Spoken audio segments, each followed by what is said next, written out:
Is this thing on? Are you ready, Matt? You're listening to Box Office Bingers with Matt Diaz and Ernesto Santos. Good evening, folks. We have a wonderful evening's entertainment lined up for you. We know each other. He's a friend from work. Box Office Bingers. And the only way that I know how to do it is to find you a bloody good dump. He's my friend. I don't have friends. I got family. I can do this all day. You know, if you put your mind to it, you can accomplish anything. Hello and welcome to another episode of Box Office Bingers. Ernesto, this is the last episode of the year. How are you doing, sir? I feel like I haven't seen you in forever right now. I know it's been so long since I see you. Look how festive you are. You're just right? For those watching. Look at Matt's got his like Santa Claus button down, like Hawaiian shirt almost. And you've got your Mickey Mouse Santa Claus ears. You are ready. Hold on, there it is. Oh, there it is. Yeah, got a little poof ball up at the top. I like. Is that what's that, like a little plaid pattern you got on there? Yeah, it's a plaid pattern. It came like I have a better fit that complements the plaid pattern, but I decided to go with the Santa festive button down to commemorate the holidays, because we're festive. We're trying to enjoy the next few hours with you, Ernesto, as we celebrate the holidays, as well as some of the last big blockbusters of the year, as we are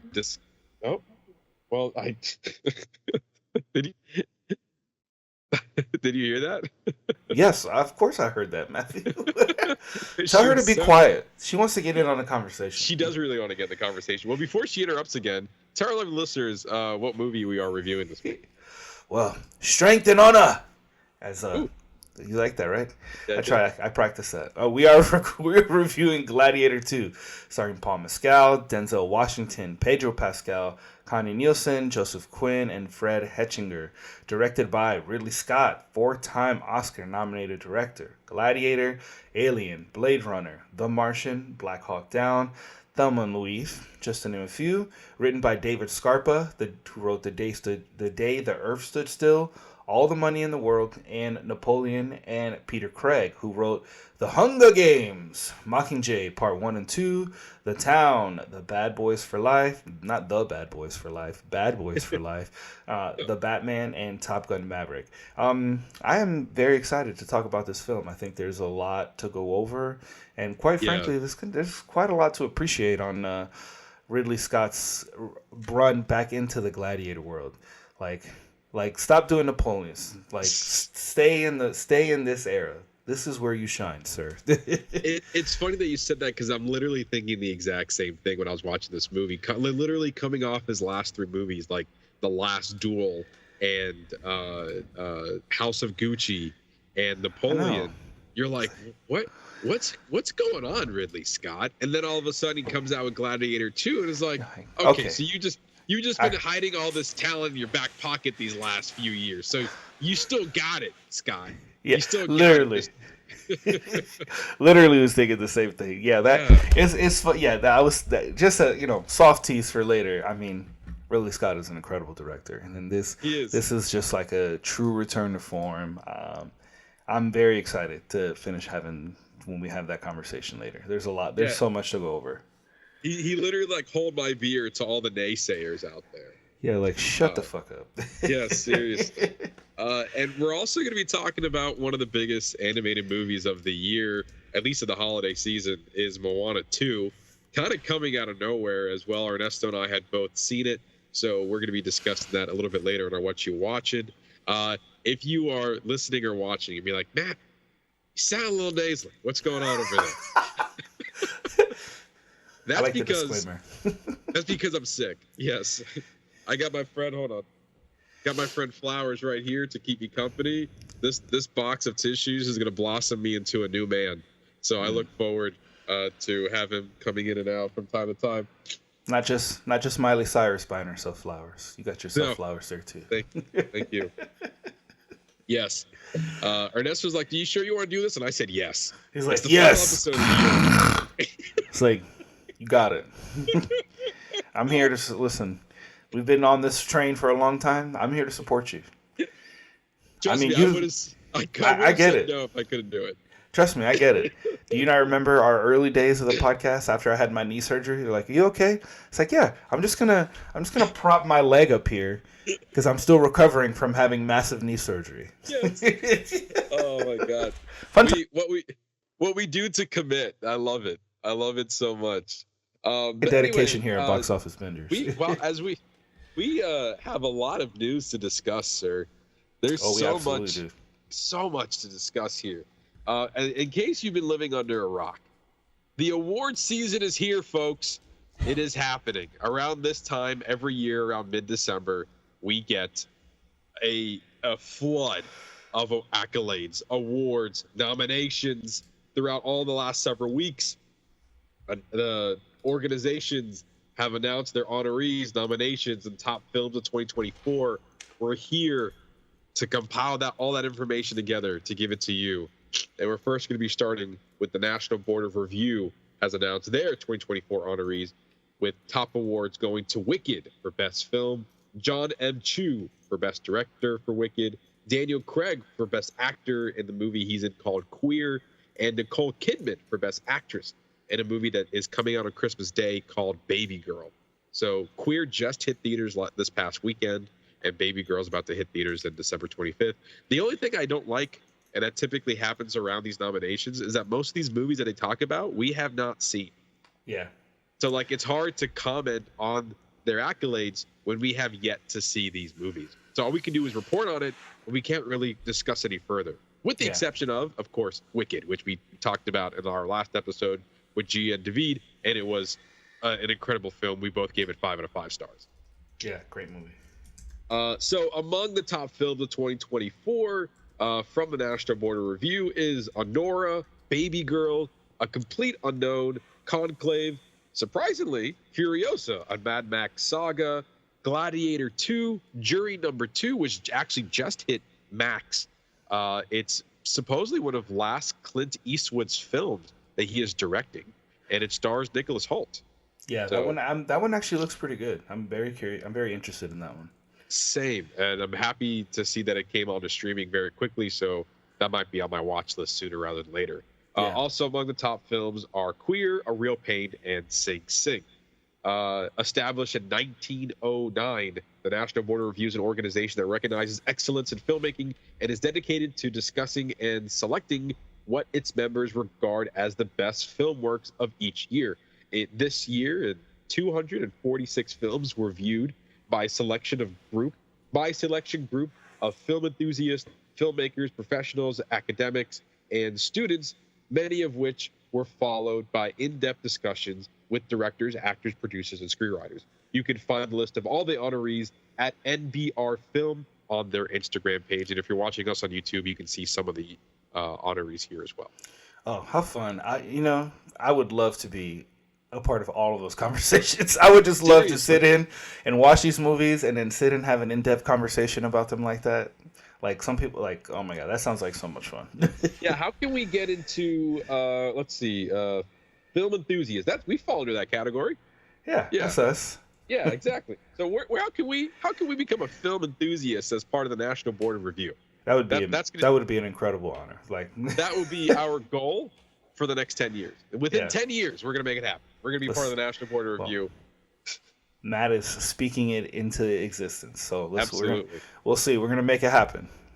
All right. But yeah, it's one of the ones that typically the National Board of Review is one that kicks it off every year for their honorees, and then it just kind of trickles down from here. But congratulations to the honorees. So far from the movies we have seen, this makes a lot of sense. And actually, a lot of people look at the National Board of Review to see what the Oscars are going to do. Specifically, the National Board of Review.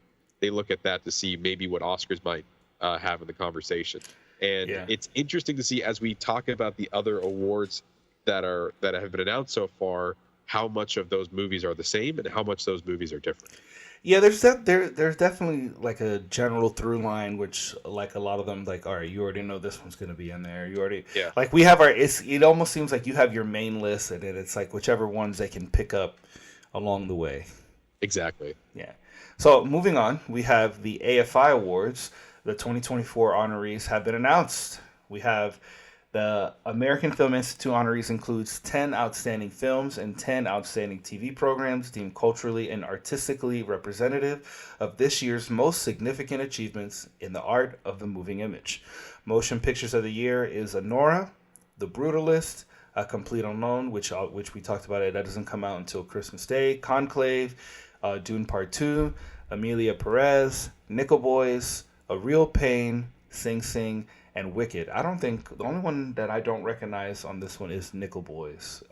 Yeah, Nickel Boys is somewhat fairly new to the conversation. I've been hearing little murmurings about this movie, but now all of a sudden it's becoming more and more in the conversation. We'll see later into the Critics' Choice or Golden Globes. One of the two also have Nickel Boys in the conversation. So I'm curious to see which one of those films, like, see if that gets more attention as the Oscar season come into play. What I do find interesting is that there's like a lot of not a lot of films that you just listed here for the AFI were in the National Board of Review top films.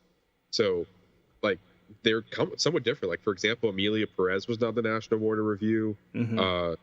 Let's see what else. Conclave was not. No, yes, it was. I take that back. Yeah, Nickel Boys was not in that conversation. And Jury Number 2, it was. Furiosa. Gladiator 2 was not there either. So, like, this one has a lot of differences between what they deem as the top films of their own respective categories. Yeah, and I think a lot of these, they just show that, like, for the most part, like, art is subjective. Like, there are a lot of things that are objectively, like, are great that put it up there. But then it's like, these are all great, but I think these are just, like, nailing down, like, the nitty gritty on the best of the best. And there's going to be some variation depending on the human beings who are going to be reviewing it. For sure. Yeah. So then we look at TV programs of the year. Abbott Elementary, The Bear, Hacks, A Man on the Inside, Mr. and Mrs. Smith, Nobody Wants This, The Penguin, Shogun, Shrinking, True Detective, Night Country. The AFI Special Award went to Baby Reindeer, which I think it's interesting just because there's still so much contested conversation around that show with the lawsuit that could be pending and just anything else that's set to come out from that. Yeah, and I mean, I think almost every one of these shows, with the exception of True Detective and The Man on the Inside, I believe we have seen collectively in some way, shape, or form. Whether we both have seen it or at least one of us have seen it. Yeah, most of these. So, yeah, I think we're in good company of what shows we were deciding to watch this year. And I don't know if I'm not sure if this is in your Whatcha Watching, Ernesto, but have you been watching Shrinking? I have. Is that in your Whatcha Watching? It actually, I forgot to put the graphic in, but it most definitely is in my Whatcha Watching. Okay. I just want to let you know we just started it, so we're not. We just started. So maybe I'm gonna hold on. I'll hold on to that one for you, and we'll talk more about it once you get further along. Yeah, the final episode drops on Christmas Day. Yeah, and I think we're about 4 deep, and so far really enjoying it. Just as a tease of that conversation. It's funny you say that because like so far I'm like, it's good. I like it. The humor is like really there, but like I haven't seen anything to make it stand above season 1. So if you're telling me just wait, then we'll see. Just wait. Okay. It gets really good. All right, but that's all I got. That's all for the AFI awards. Yeah, and obviously it's good to see Shogun, The Penguin, Mr. and Mrs. Smith, all shows that we've talked highly about, and it's on the honorees. It's almost like with each year, some of these shows are almost like expected, but it's nice to see the award goes out. Now we're talking about the Critics' Choice Association that's officially announced the film and TV nominations for the 30th Annual Critics' Choice Awards. This is now trying to succeed the Golden Globes as like the superior of the secondary award nominations, but kind of funny, but so far here we are. Wicked received the most nominations with 11, followed by Dune Part 2 and Amelia Perez with 10 nominations each. So the nominees for Best Picture are A Complete Unknown, Anora, The Brutalist, Conclave, Dune Part 2, Amelia Perez, Nickel Boys, Sing Sing, The Substance, and Wicked. And this is the first time we've even mentioned The Substance, and I was, to me, extremely shocked to see that name as far as the Best Picture nominee, because, Ernesto, I don't know if you remember, I believe we had Sheldon on the show, and we were talking about Here, and I told you I had seen the movies The Substance. That's right. And I refused to tell you anything about the movie. You did. You said just watch it. I said just watch it, and it's a 5 out of 5. And now, because of this nomination, and also the nomination at the Golden Globes, it's getting a lot of attention. And I love it, and I really, really hope it gets the nom for Best Picture, because it is truly one of those, like, whoa movies. Excuse me. But yeah, and again, we're seeing a pattern with some of these movies on the other award nominations: A Complete Unknown, Honora, The Brutalist, Concave, Doom Part 2, Emilia Perez, all movies we've already discussed. Wicked getting the most nominations. That's really exciting. I mean, but that's to be expected. I mean, the movie was just such a smash hit. It really was, but sometimes the popular ones don't get the vote, and now we see that. That's true. Not always. For the TV category, Shogun received the most nominations with 6, followed by Abbott Elementary, Disclaimer, Hacks, The Diplomat, The Penguin, What We Do in the Shadows, all receiving 4 nominations each. So, the best drama series nominees go to The Day of the Jackal on Peacock, The Diplomat on Netflix, Evil on Paramount Plus, which good for them, because there were a lot of people were talking great things about Evil. Finally looks like it's getting its flowers here.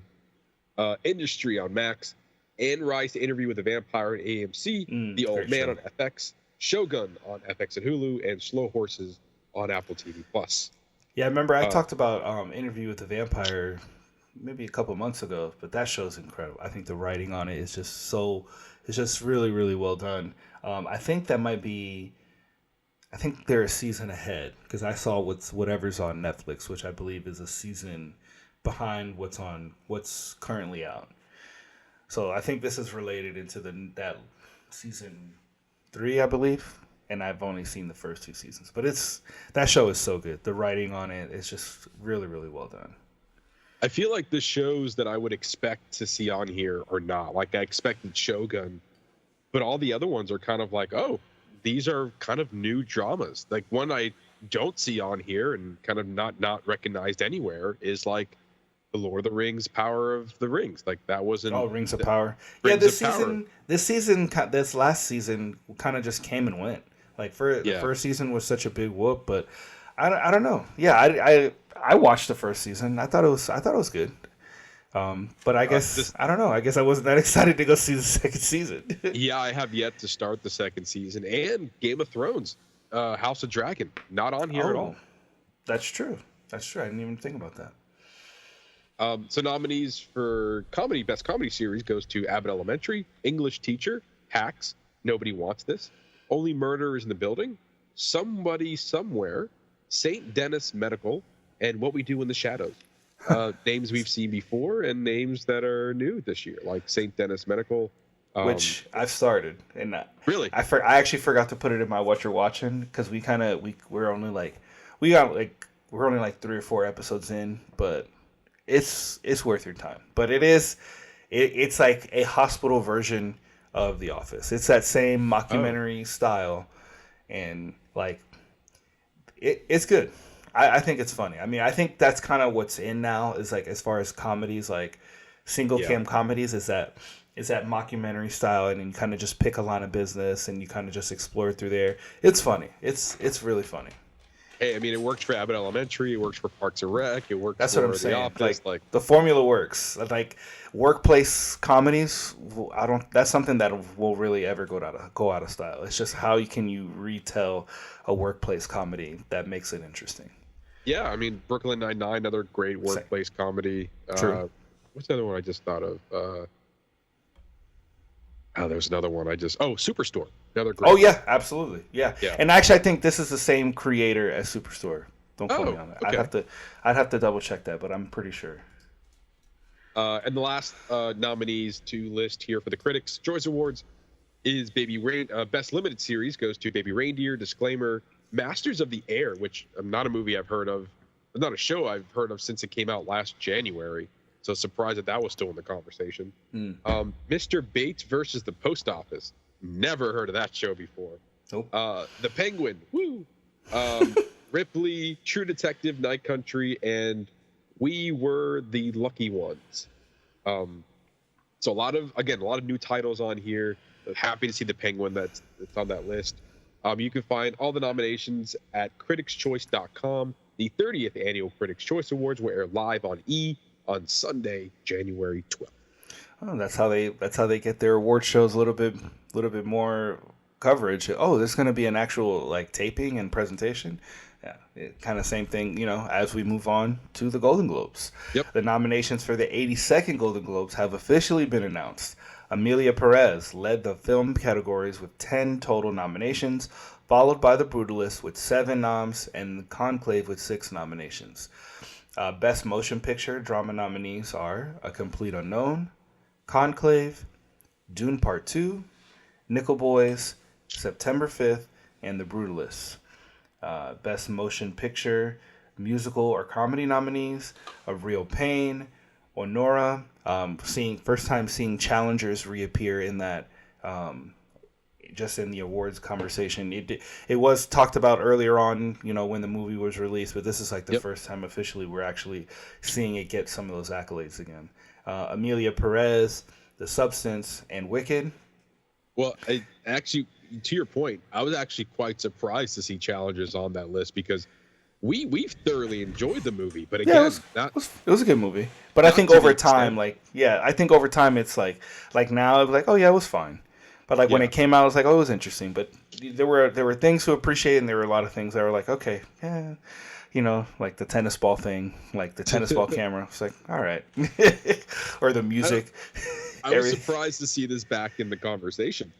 I don't know. I think we'll hear it. Maybe. I think maybe it'll get one. It'll get something. It'll get picked up for at least something somewhere. A lot of people are talking about it for best original score for the Oscars. I don't know about that. I don't know about all that now. They got some heavy hitters that it's up against it. Pump the brakes. Hans Zimmer. Yeah, exactly. Exactly. I don't know, Matthew. Pump the brakes on that. Is one that we haven't noticed before. Yeah, this is another new one to the conversation for us. And then we have our favorite category. Stupid. Best Cinematic and Box Office Achievement nominees.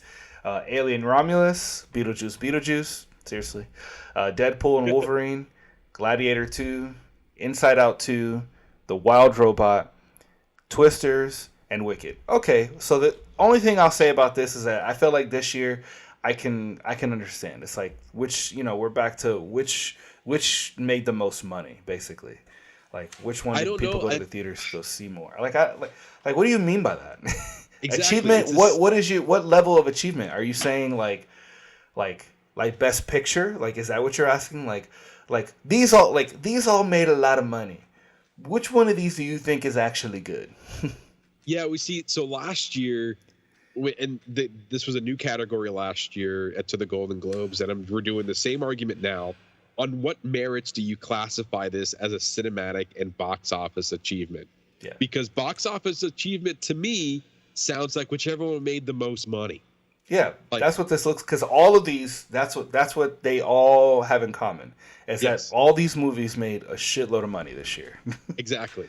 And if we're going for which one made the most money, that's Inside Out 2. So yeah, hands down.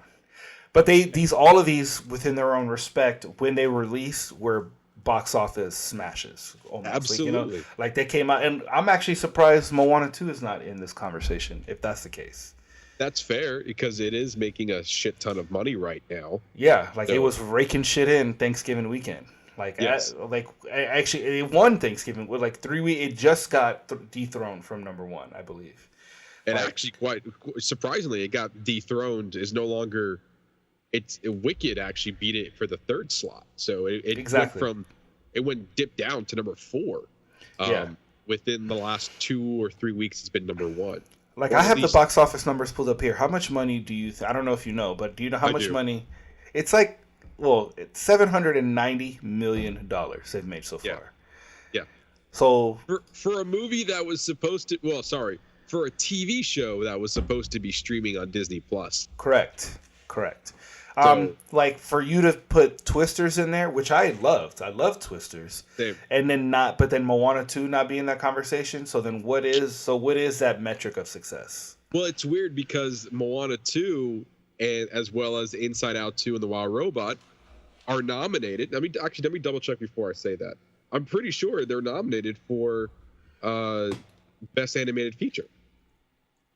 Let me see. No. Oh, yes, it is. It is. Yeah. Best Motion Picture Animated for the Golden Globes goes to Flow, Inside Out 2, Memoir of a Snail, Moana 2, The Wild Robot, and Wallace and Gromit: Revenge Most Foul. So Moana 2 is there for animated feature, but it's not for cinematic achievement. So Interesting. Again, to your point, what's its merit? It's very frustrating to see that. So if we're going against what it did last year, the award went to Barbie, which was the highest grossing movie of that year. And it's supposed to be, say, like, we're going to give this to the one that we don't want to give to, like, the best comedy or best picture. Yeah. So here's my guess, right? Tinfoil hat here. They're going to give best cinematic achievement to Wicked. You think so?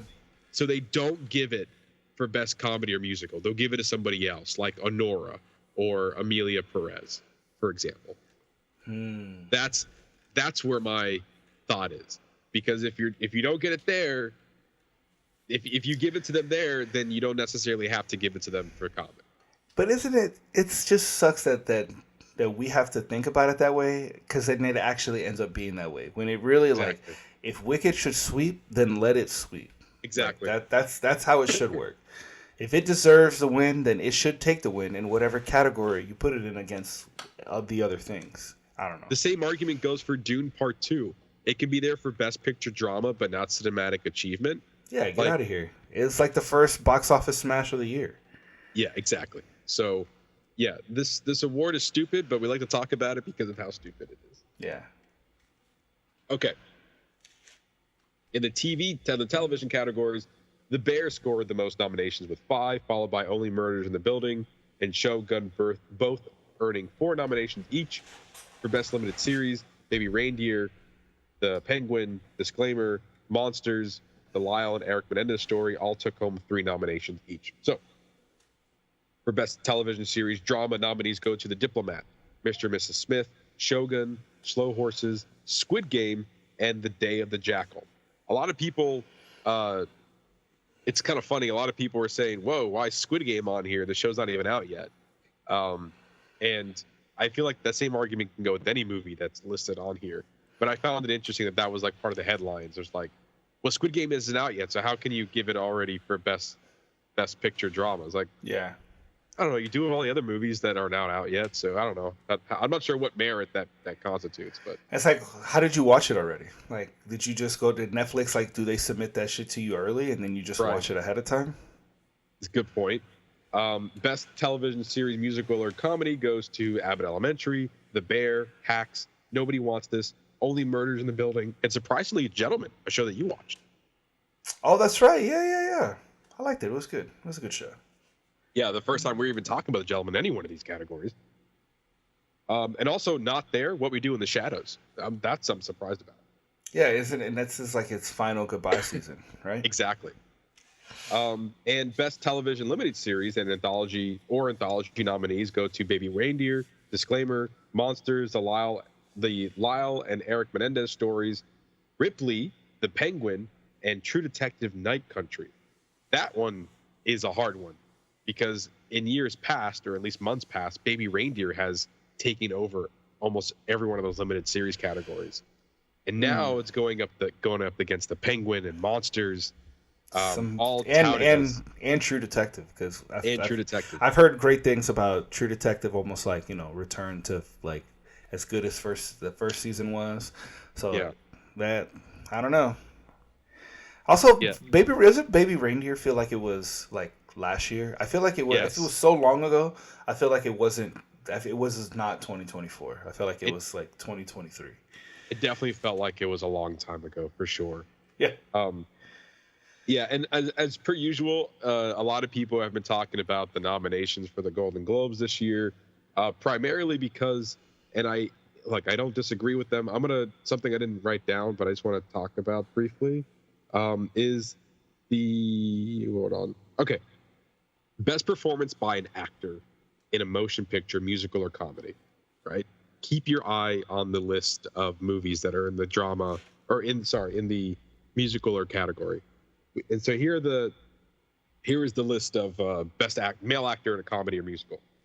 Gabriel LaBelle in Saturday Night. Glenn Powell in Hitman. Hugh Grant in Heretic. Jesse Eisenberg in A Real Pain. Jesse Plemons in Kinds of Kindness. And Sebastian Stan in A Different Man. So a lot of people are looking at this and are like, hold up. Only one nomination is tied to a Best Picture nomination. So you're telling me that no good male actor are in any of these? And when you look at it, yeah, because all of your main actors here for Best Picture comedy or musical are all female-led films. Yeah, true. Very true. But also, I find it very interesting that these are the movies that you select. Kinds of Kindness, Jesse Plemons. Okay.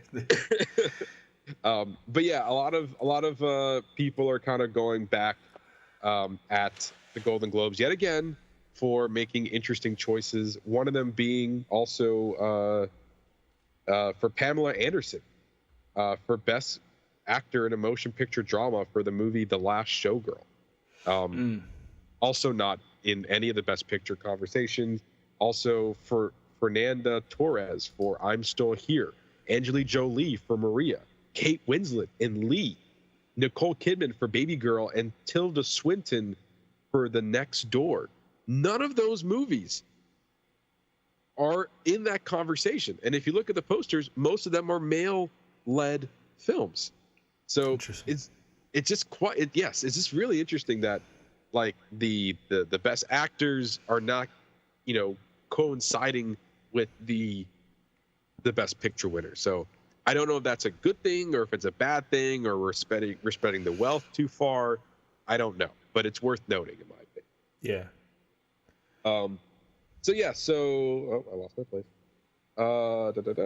You can find all the nominations at goldenglobes.com. The live presentation of the Golden Globe Awards will air January 5th on CBS and streaming on Paramount Plus. So right in the new year, they got you.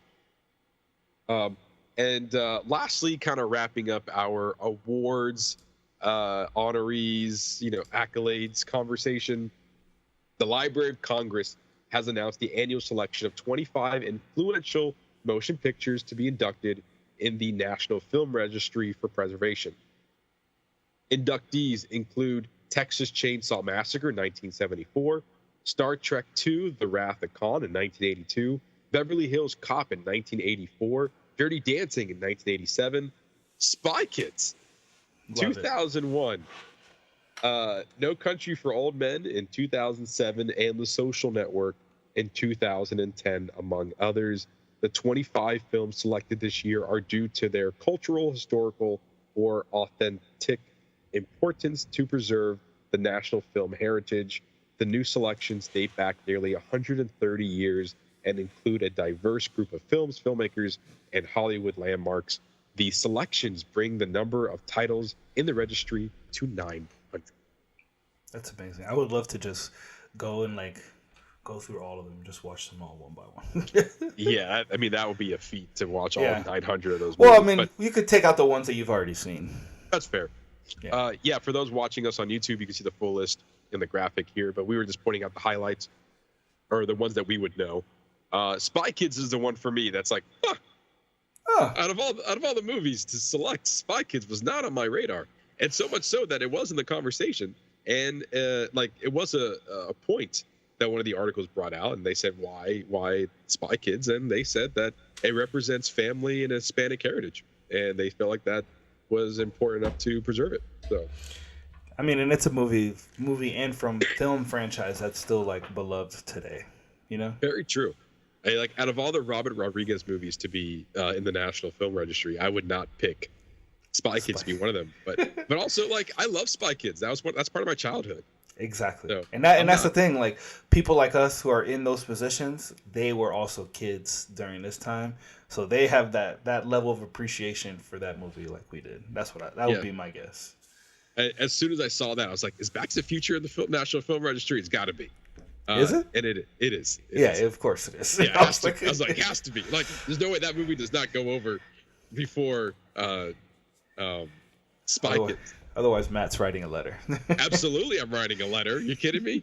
I did see that Back to Future 2 and 3 are not in the National Film Registry, so maybe that's where the letter can go. Okay. Yeah, you need to include the entire trilogy. Absolutely. It needs to be preserved in perpetuity for all time. All right, so now moving on to some actual news, or like not heading away from the awards news. And this news, Matthew, I think I'm extremely excited for. Yes. DC Studios has officially greenlit a Clayface movie set to premiere in theaters September 11th, 2026. So that's actually that's a quick turnaround, all considering. So you got I agree. A little bit over a year and a half to write, produce, like put everything together, but they definitely have the right man for the job. Horror visionary Mike Flanagan is attached to write the script. Lynn Harris and Matt Reeves are set to produce. Production is expected to begin in 2025, with DC Studios now looking for a director. Though plot details are unknown, Flanagan, who first pitched DC Studios on a Clayface project in 2023, tweeted in 2021 that he was really keen to do a standalone Clayface movie as a horror thriller tragedy.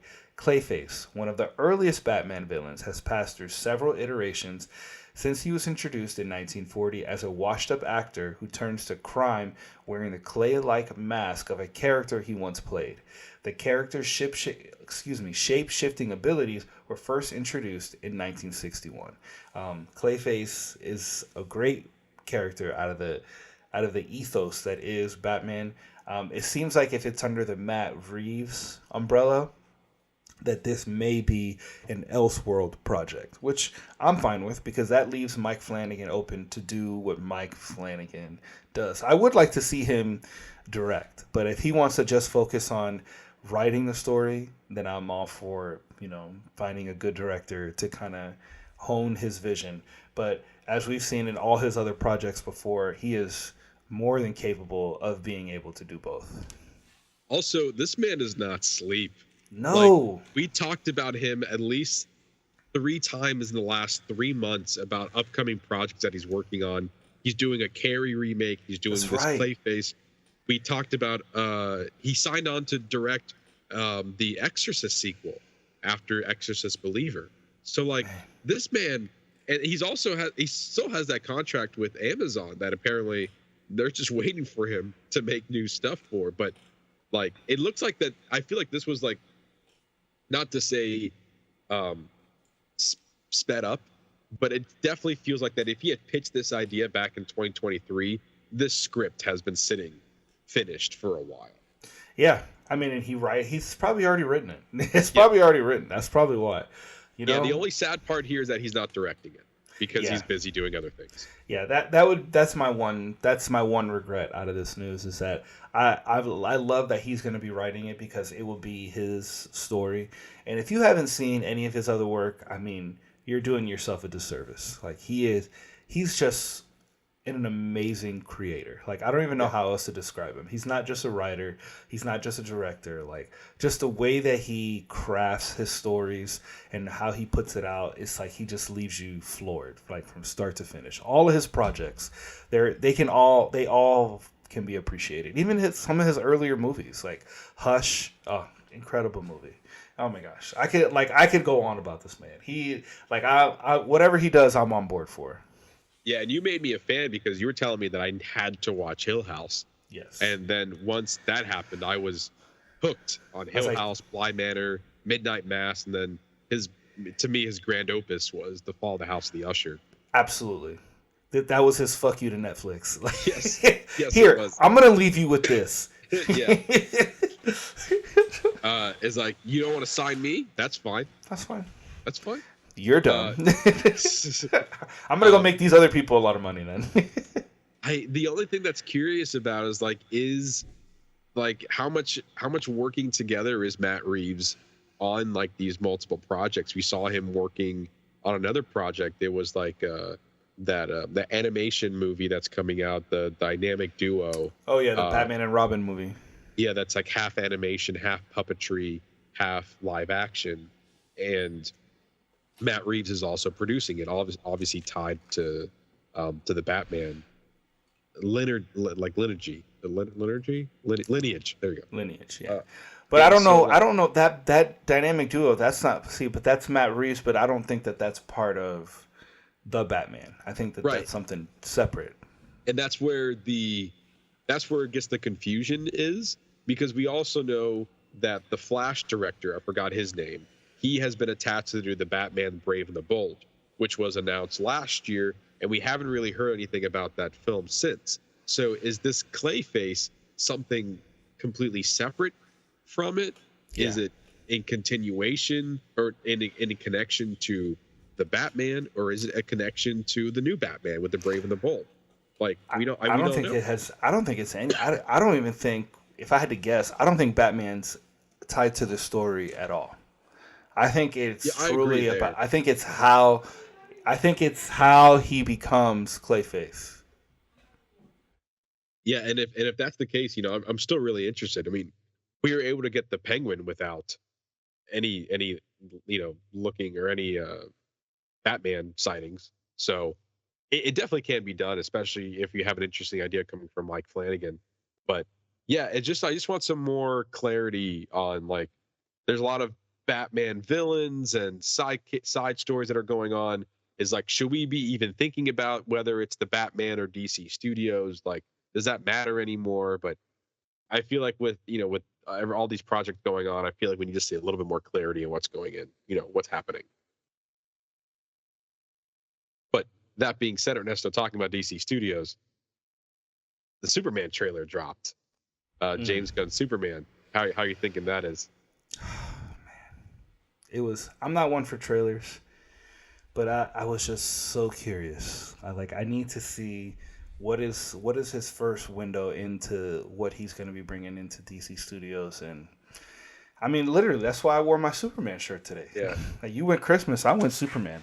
So, I think he's got it. I mean, I have all the faith in the world. But a lot of people are talking about Nathan Fillion, Guy Gardner looking weird. But that's just how Guy Gardner looks. Like, he looks how the character looks.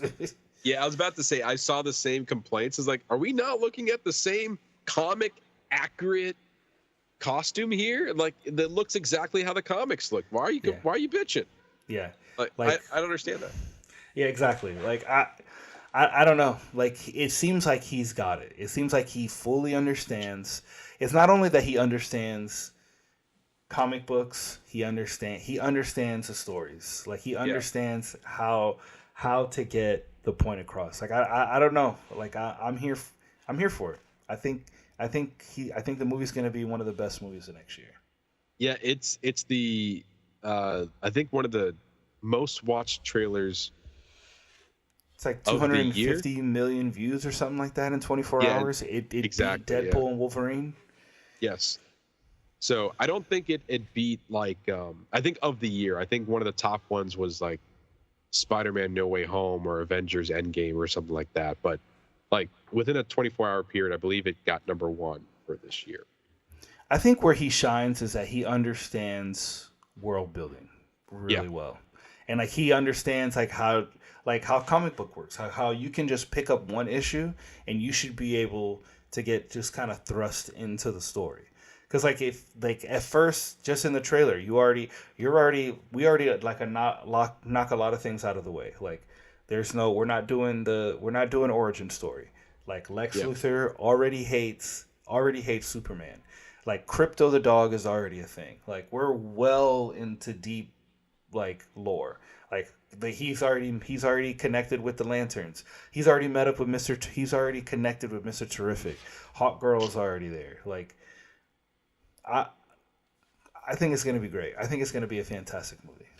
Yeah. Also worth noting that he dropped the Legacy title. It's now just called Superman, and the reason why it's no longer called Superman Legacy is because Legacy felt like we're looking back, and he wanted this movie to look forward. Yeah. And so, which makes a lot of sense. And that score from John Murphy and how he was able to capture the essence of John Williams' Superman, like, come on, like, let's go. It was like a hard rock like rendition of it. I was like, ooh. I was feeling it real hard. See, but that for me, like, but to me, that tracks for like James Gunn style. Like I think a lot. Some of the questioning now is like, well, is it going to be as comedic as like Guardians and Suicide Squad? I said no, I don't think so. Like even from the trailer, it doesn't feel like that. And he has such a respect for Superman. He said in so many different interviews and how much it means to him and his family and like his dad. And like this is like a passion for him to get this story across. So I think it's going to be incredible. I think he knows. I mean, he is the head of DC Studios. He's writing and directing the first entry into it. Like so, like what other way to make sure that you're doing it right by heading up your studios by leading off the first movie of what's to come. So absolutely, and like that's kind of what it is. Like, hey, I'm going to kick it off, and then I'm going to have, the people do the rest. But like. To me, that's kind of like a mic drop statement. Yes. It's like it shows his commitment to the brand that he's going into. He's like, now I'm not only going to talk the talk, I'm going to walk the walk. I'm going to make one of these movies to show you what we mean. And not to knock Marvel down, but that's a hard differentiation between how Marvel's got their beginnings to how DC Studios. Whereas you're having somebody who's worked for Marvel, who's seen how they do it and said, I see how we can do it better. And that, to me, that's kind of like, I feel like the mindset that he's bringing to DC Studios, which I'm here for. I'm totally here for it. Look, out of the DC movies that have been successful have been the James Gunn properties, Peacemaker and the Suicide Squad. Both, like when you look at all the DC movies, they're one of the higher rated ones out of everything that's come out so far. Yeah. Like, honestly, one of Marvel's stupidest decisions was getting rid of James Gunn because Warner Brothers picked him up immediately. He did the Suicide Squad. He did Peacemaker. Now he's running DC Studios. Yeah, that whole thing with Guardians 3 when they dropped him for whatever, some tweet or something he said, that's where they fucked up. Yes. Because right after then is when like you said, is when DC picked him up, and I bet that was what started the conversation. Absolutely. Yeah. Absolutely. So Marvel, it's on you. Absolutely, yes. And honestly, like, we again, not to bring Marvel down, but we want both of them to succeed. Yeah. Like Marvel's on a high with Deadpool, Wolverine. Now you have 3 movies, Marvel, to back up that movie. So I agree with you. I feel like just going into kind of I don't even want to approach it as a DC versus Marvel kind of thing. That's going to be coming, but it kind of is because like Marvel is coming from like building themselves back up. Yeah, Deadpool, Wolverine helped them like kind of boast up what the MCU is kind of gearing towards. But they're coming from like a negative position when we head into Fantastic Four. Whereas like this needs to be a redeemer. Whereas James Gunn is like, sit down, hold my beer, because we haven't seen a final Fantastic Four trailer yet. Like once we see a full trailer, then there's gonna be the comparison. Look what DC Studios and the reaction we have. Like what if we don't get the same reaction with the Fantastic Four trailer that we got with the Superman trailer?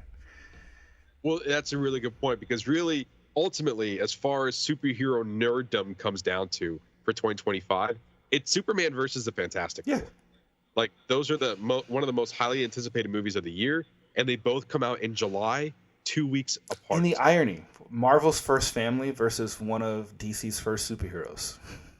Yeah. I mean, sure.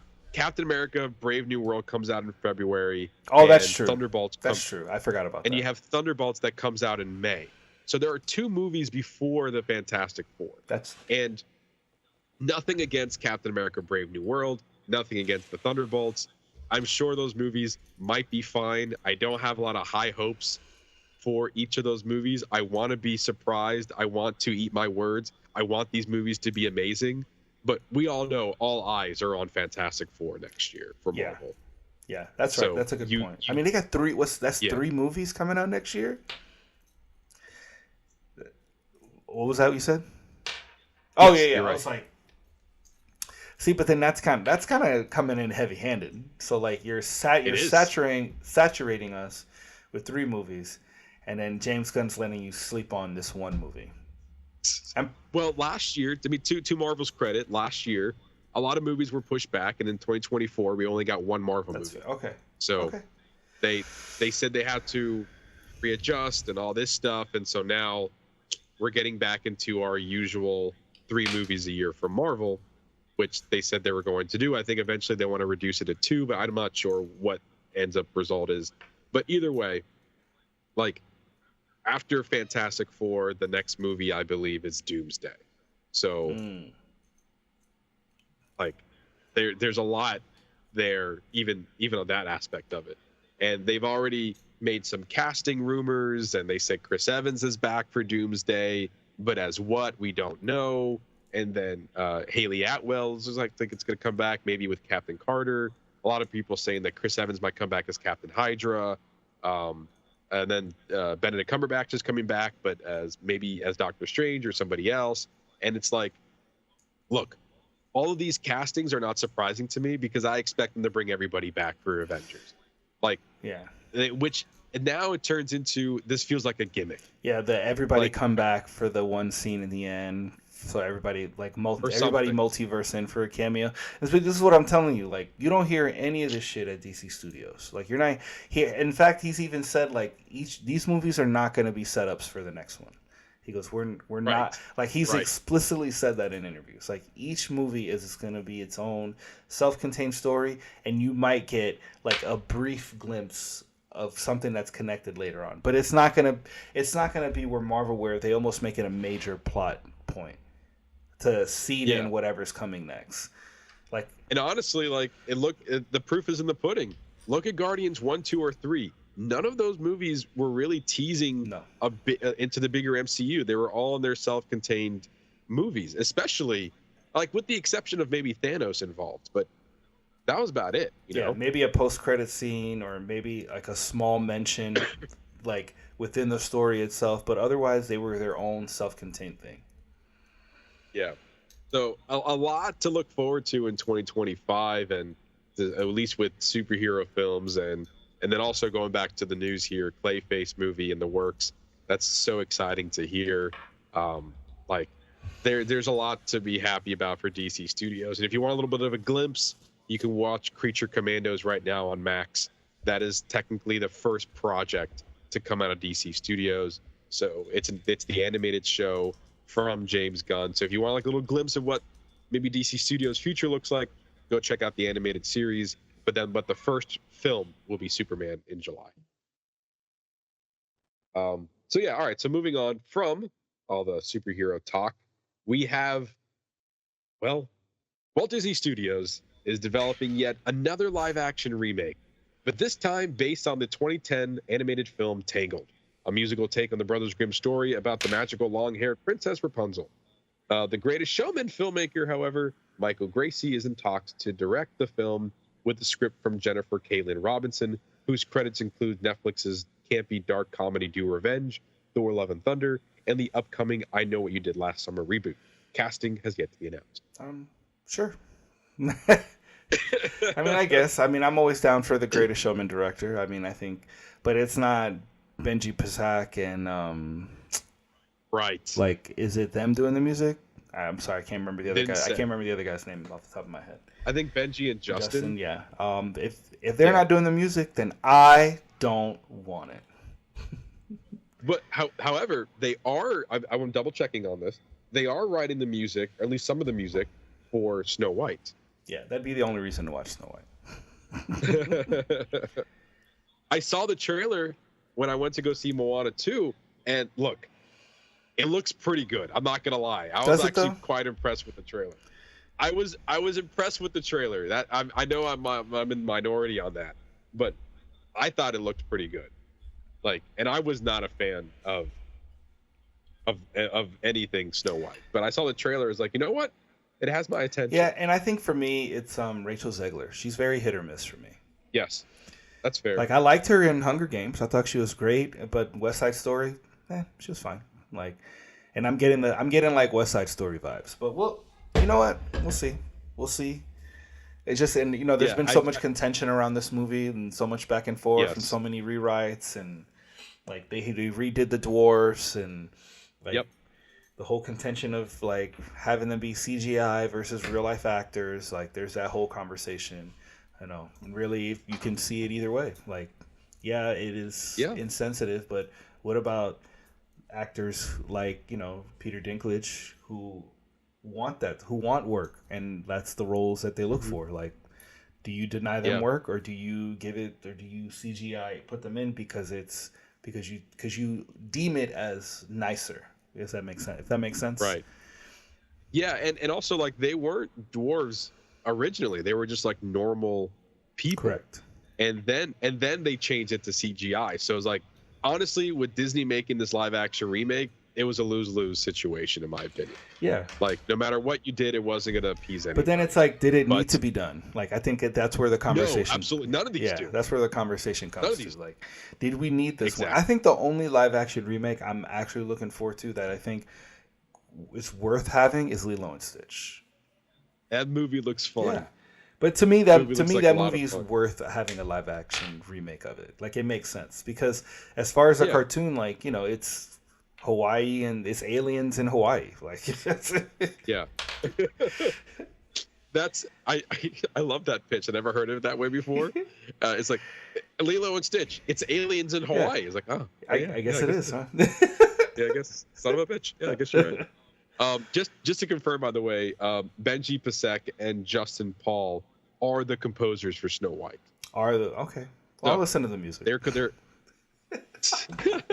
Oh, let me know when the soundtrack comes out. I'll just listen to the soundtrack. Exactly.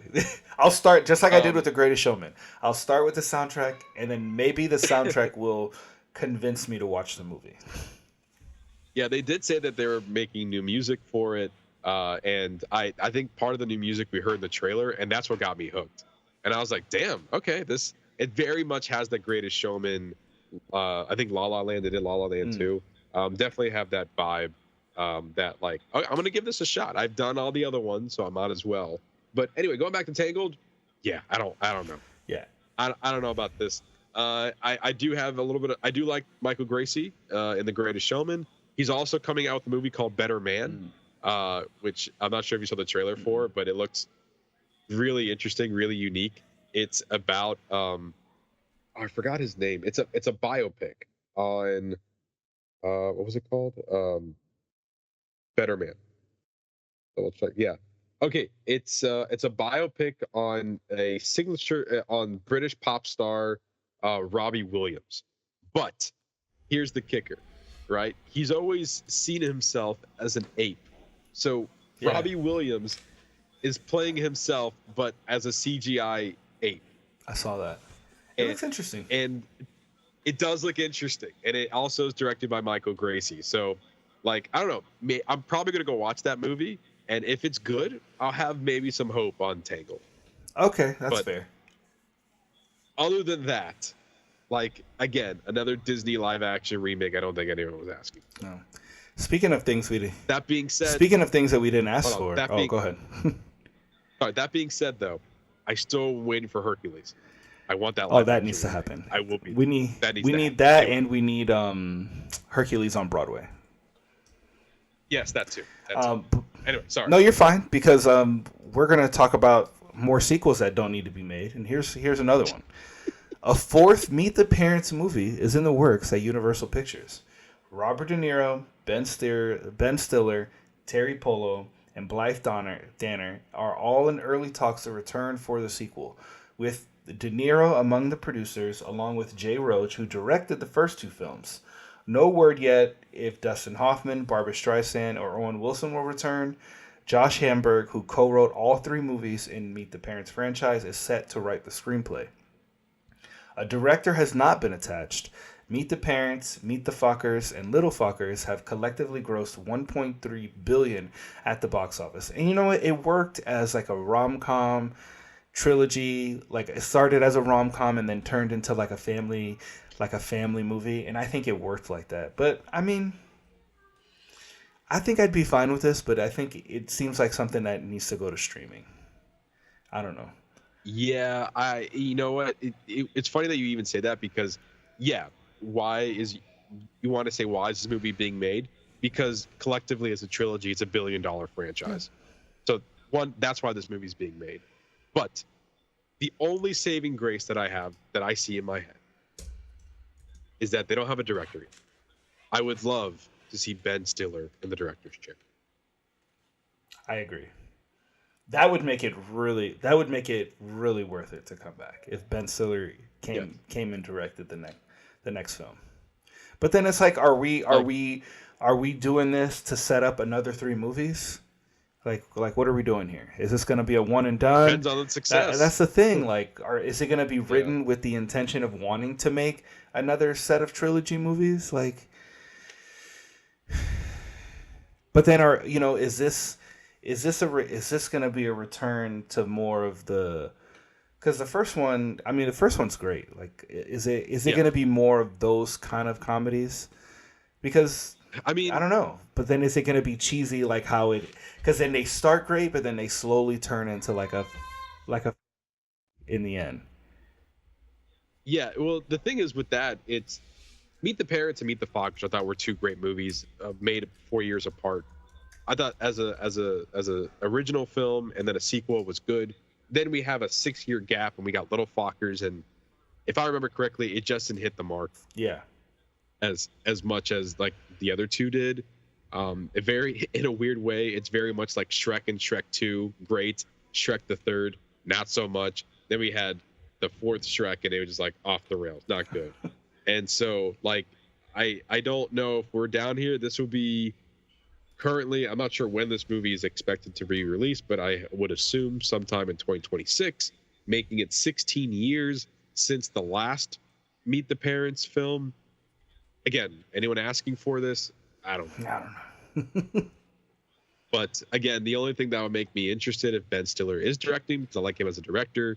We saw it in Tropic Thunder, and we also saw it in Severance. Mm-hmm. He's the show creator for that. That show's fantastic. Amazing, yeah. So yeah, I don't know, but I guess we'll see. Anyway, we will see. But anyway, that's all the news we have for you guys this week. It was a chock full of news, but it's been a minute since we've talked about news, so understandably so. If you want all the entertainment news, you can always find it all on our social media channels on Facebook and on Facebook at Box Office Bingers and our threads and Instagram page at boxoffice_bingers. You can find all latest and greatest news over there first. We're going to post it over there first, and then we'll come back on the show and we'll talk about it. I fumbled that a little bit, but remember, I'm still sick. All right. So with that, we're going to move over to a fun segment we like to call Whatcha Watchin. So Ernesto, we'll start with you. What have you been watching? Well, I went on vacation, so I finally got around to watching Good Will Hunting. Like, this is a movie You've never seen it before? I feel like either that or it's been so long that I've seen it that I just don't remember. But man, this movie is fantastic. This is like Robin Williams in his peak. I mean, Matt Damon just gives such a great performance. I mean, if you've never seen it, it's definitely worth your time. Like I've been meaning to watch it because I scroll on TikTok and then every now and then you get those accounts that kind of like just replay movie clips, like famous parts of monologues and stuff like that.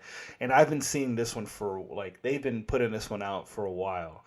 So I finally got around to watching it, and it is just well worth your time. All-star performances from Matt Damon, is even more so from Robin Williams, who plays this his therapist who's still dealing with the grief after taking care of his wife after she passes away. And it's just the movie created a lot of great moments. This is obviously what this written by Ben Affleck and Matt Damon.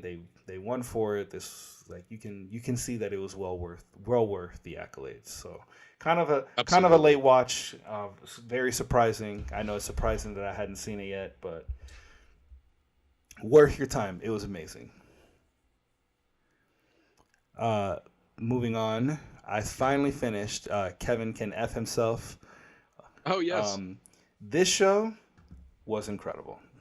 Like, easily, this is probably going to be one of my favorite shows for the year. You know, the ending was amazing because they give you that final switch for the how do I say this? I don't really want to give it too much away, but they do a switch in the final episode for the multicam and single cam, and they use it for a character that they don't typically use it for, and they used it as part of telling the story. And I think that it was just really, really well done. And like, it's sad because I do want more. Like, it sucks that there's only 2 seasons, but it works really well as a strong limited series. It just tells a good story about abuse, and just kind of like how people perceive any like abuse from like if somebody's being abused by their partner. Really, really well done. I think like I could easily go back and rewatch those 2 seasons to see what I missed the first time. There's just so much to appreciate. Yeah, again, for a show that kind of was done within 2 seasons, and that was about 2 years ago. Yeah. When it was over. I think that's one of the benefits of streaming, when you do allow yourself to have the time to have access to shows that kind of came and went, yet you can still like appreciate it, even though it's not the newest thing that's out right now. And the same for Good Will Hunting. It's like that movie received all of its award. It's cemented as one of the greatest films. Maybe not all time, but it's definitely up there for people to go back and rewatch, and definitely for Robin Williams' Oscar-winning performance. And so, like, it's kind of interesting to go back and watch shows that are no longer in its prime. To like, hey, this show is still good. I mean, it didn't get a lot of talk when it was out, but this is one of those shows that people slept on, and I'm happy that I was able to go back and watch it, because it's easy to just kind of lose sight of some of the great shows that no one talked about in favor of watching the new show that everyone's talking about. Yes, exactly.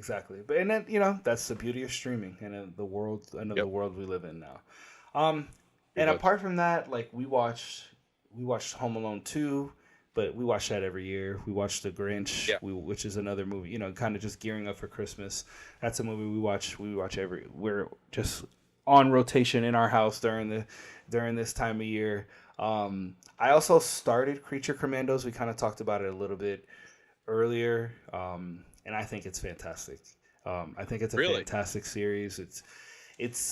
The medium matches for the story for what they're telling, that goes back to our James Gunn conversation of like that he seems to be an expert at world building. And I just saw Creature Commandos has already been renewed for another season. So yeah, it's pretty great. I'll do a full thing once the full season drops. We'll talk about it, and I'll break it down a little bit. But yeah, my Whatcha Watchin is kind of short this week, just because I've been on vacation this past couple weeks, and I've got to watch some stuff, but not really. Yeah, and speaking of like, because I was also took a little vacay, and so it's weird because I don't have cable in my house, so it's interesting to see like what's on television. We rented a cabin in Tennessee, so we were spending a lot of time just chilling in the cabin and with a TV on, and we didn't have any streaming services, so we're just whatever's on cable, and one of which they were doing a Home Alone marathon. So in the background we had Home Alone 1 and 2, and then it went to The Grinch. And then after that, it went to Mrs. Doubtfire.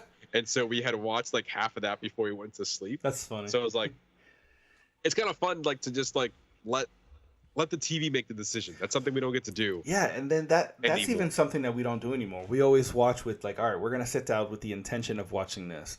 Now, like, you know, not having it on like old school, like, well, let's have it on like as like music, like almost background noise, where you're not really watching, but you're kind of just doing whatever, and you're just kind of letting it play, and then maybe you'll catch a scene here or there, or like, you know, you get people in and out, like maybe one person's watching the whole movie, but then, so, you know, somebody's gonna go do something, then they'll come back and finish it, but it's just kind of like a communal thing. Like there's no expectation for everybody to just sit down and watch it. Like that's, you know, we can kind of just do whatever. Yeah, and I feel like that kind of got lost in a way with the age of streaming.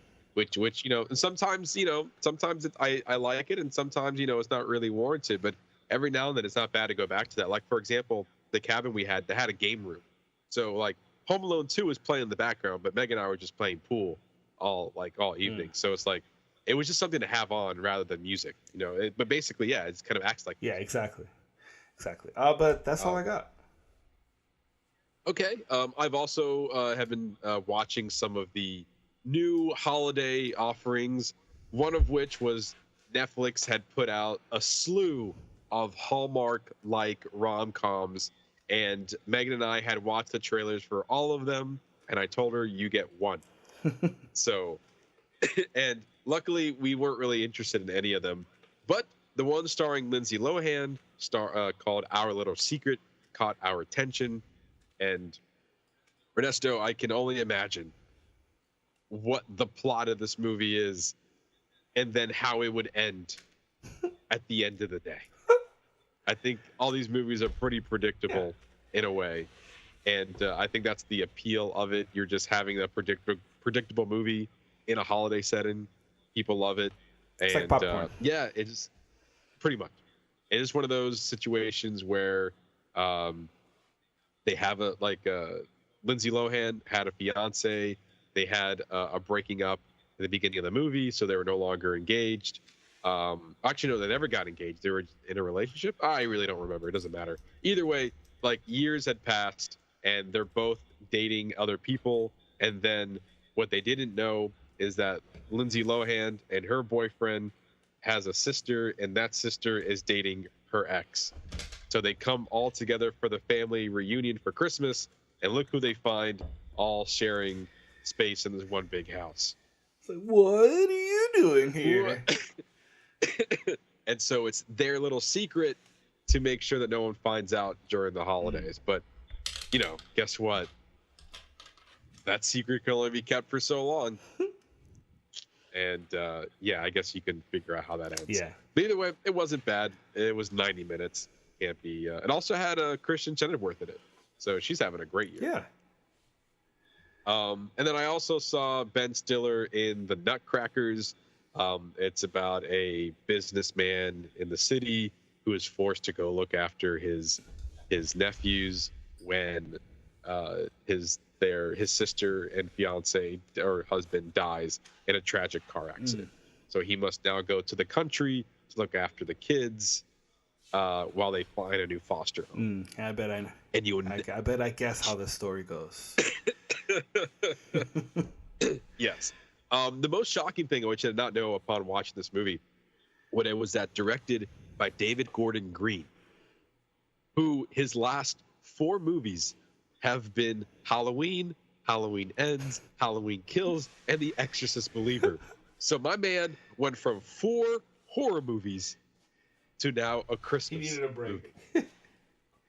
No kidding. And it was fine. I will say a lot of people gave it a lot of shit, and they were touting it as like this movie's like one of the worst holiday movies ever. But I gave it a chance because I liked the trailer, and you know what? It's really not that bad. Okay. Like I think people need to calm down. It's not the best holiday movie. Nowhere is it going to be a classic, but was it fine to shut your brain off for 30 minutes and watch Ben Stiller do a couple of goofy things with some kids during the holiday season? Yeah, that's what that movie is. Also, what's kind of cool was that all the 4 children, they're all brothers in real life. This is their first movie. Oh, that's cool. That's cool. So, like, you can see like a whole bunch of brothers just having fun on set, doing some fun stuff. So yeah, it's not a horrible movie. It's just one of those new Christmas offerings that probably won't stand the test of time. But hey, I could be wrong, for all I know. But I don't see a lot of people talking about it. Anyway, one that I don't know might be in the classic conversation is Carry on Netflix. Man, this was a fun ride. Yeah, you're like the 3rd or 4th person to tell me that this movie's pretty great, actually. This movie's. I mean, it was funny because a lot of people like. Let me look up the Rotten Tomato score because I'm pretty sure it's negative, and I don't think it is. Like from the start of it, like it has that like, I don't know, it has like a draw to it. and maybe it's just the chaos of like the airport. You have Taron Egerton, who is a TSA agent, and he gets an unexpected like disturbance from Jason Bateman, who says, "Hey, stay calm." He's basically a terrorist, and he's like, "All you have to do is let this package go through TSA. That is your only job." And like he's threatening his family and all that stuff. Well, family. He's threatening his girlfriend and all that stuff. So there's like that's the line, and then Taron Egerton needs to be the hero to make sure that that doesn't happen and whatnot. So like that's your story, and it's a really good thriller. A lot of people are calling it a wannabe Die Hard, and no, you know why it's not a wannabe Die Hard? Because that movie was not in an airport. So yeah, wow, that movie was not in an airport. Die Hard was in a building. This movie's in an airport. And I think it's a good action setting given the the stress of going to an airport and flying and see the family. So imagine all of that, one of the busiest travel days of the year on Christmas Eve, and you have this going on, and it's just like chaos from one scene to the next, and like the tension builds so well, and I love it. Jason Bateman is our bad guy. He's so good. He is so good as our bad guy, like kind of like the guy in the ear, just like, hey, don't fuck it up. All you have to do is this. Hey, what's your name? How's this? Like his voice is just so soothing. Ooh, okay. I'm excited. And so my surprise, actually, the critics gave this movie an 87%. It was actually the audience that gave this movie a 55%. Which the audience is wrong. Like the critics got it right. Usually it's reverse. Usually it's reversed. Like Megan and I had a fun time watching this movie. Also, she travels a lot for work, so she has a lot of fun kind of depicting it's like, that's not how that would go and whatever. But like it's an action thriller film, and I was about it. I was not I heard like a lot of mixed reviews on it, but the trailer had my attention from day one. And this movie here is definitely worth your time for the holiday season. I can definitely go back and rewatch it. There's not a lot of like Christmas gimmicks in this movie, but just due to the fact that this movie takes place on Christmas Eve. So there's not like in Violent Night, for example, where you have like a lot of like the holiday gimmicks where they throw a lot of puns in there and everything. They don't do any of that. But it's just a movie that happens on Christmas Eve at an airport, and it's an action thriller based on it. Very similar to Die Hard, where the movie's action takes place on Christmas Eve. So yeah, is this the modern day Die Hard? Maybe, but it's a fun watch regardless. Okay. So I like I said, I'm about it. This was definitely a fun watch for the holiday season, and I will be watching this movie again. And I think you should too, Ernesto. Okay. I think you have fun. All right, we'll see. Maybe it'll be on my list for our next show. There you go. And also, there's one scene. There's a one shot in here. You know how I love a one shot. But as I'm watching it, I was like, "Wow, they went for it." There was like, you know, like how the movie was having like you watch a movie and then there's like a tone and a pace and like, okay, yeah, this is the vibe of the movie, and then it just takes a little whoop, and you're like, "What just happened? What just happened just now?" And because it did that, I was expecting something else in the finale. I don't want to ruin it. Either way, in my head, it didn't go that way, even though I felt like it was setting up to be another crazy scene at the ending. It wasn't as crazy as I thought it was going to be, but like there was one scene in that movie. I was like, wow, that was so off guard for me that they just went for it as far as action, and I love it. So a good time on Netflix, not going to lie. But I think that's it until we dive into Moana 2. Moana 2 is the next thing. All right, so Moana 2, I'm not sure if this is going to be, if it was a surprise hit or what, but this movie is making bank. It took over Thanksgiving and the rest of the early December release dates up until recently with the release of Sonic 3.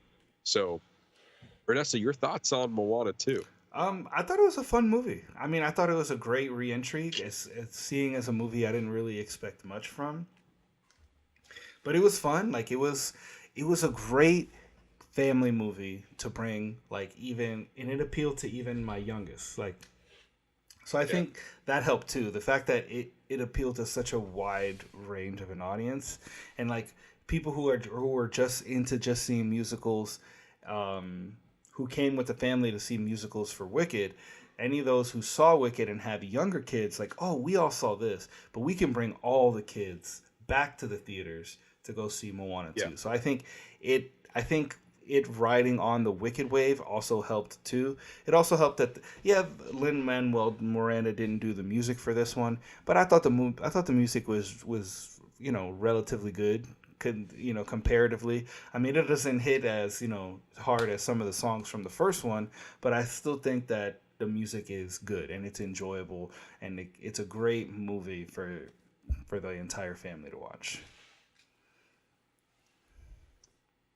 So I'm gonna say what you always tell me, and then I'm gonna go against why what you always tell me is wrong, at least in this particular case. Because you always tell me that, Matt, this is a movie made for children. It is.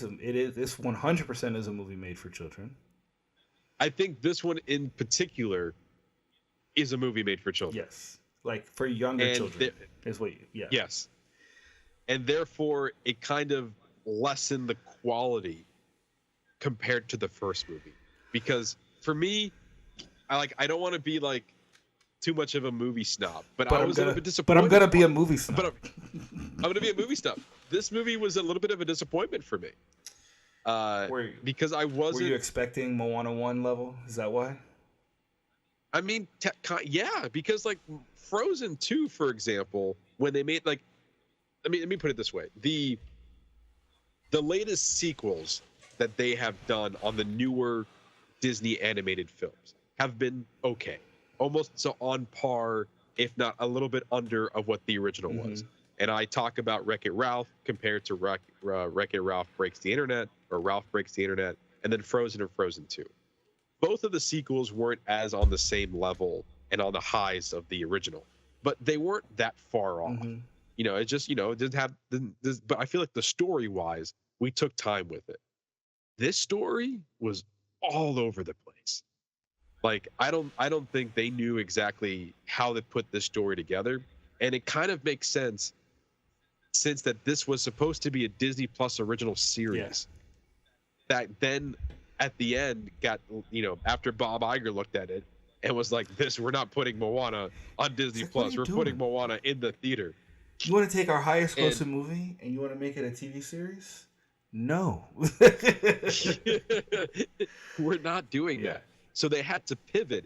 And then all of a sudden, this last minute, it was a shock that they announced a sequel to Moana 2 coming out in November of this year in July. Yeah, it was a quick turnaround. It was like, oh, it came out of nowhere that this movie was even happening. But obviously most of the work was already done. And I feel like that it needed more work. The story was sloppy, in my opinion. It's like we were bouncing around between what was going on in the village and then Maui. And then by the time we got to where Maui was, it was like we went through this portal at the end of it. It's like, what is happening right now? It's like we're going way too off the beaten path. Like, can we just stay in the ocean? Do we have to travel through time and space to get to this island? And also, why was there a Thanos villain? They did the same thing that Venom 3 did. Whereas that we're going to introduce a villain that we never see until the post-credit scene. And that's going to be a threat in another movie. But we're going to talk about him in this movie. But don't worry about it, because he's not going to be in this movie. He's going to be in another movie that I didn't even know was happening. So, what are we doing here? And also, the first movie never had a villain per se. It was just this threat that was happening. But I feel like this was that too, because the threat was her trying to get the island back from under the ocean, untrapped from the ocean, to connect everybody again. Sure, and I'm perfectly fine with that. That we didn't need Thanos at the end of this movie. But that's setting up Moana 3. No. Let's get Moana 2 right first, and then we can focus on Moana 3. Okay. And also with the music, it never hit the same highs as the first. Well, one. you can't compare it to Lin-Manuel. Like that's not a fair comparison. That as fair as you may be, the fact is the music is not on par with the first movie. Okay, Matthew. And they had one good song, and it was the same "I Want" song. What was it, like "Believer" or something? I don't know. I don't remember. I saw it at Thanksgiving. The fact that you don't remember any of the music is a problem. It's like, do you remember the music from the first one? Away, away. Absolutely. How far will I go? Thank you. You're welcome. It's like they had bangers, hit after hit. I even remember the Crab song, which was like "Shining." Because it's shining.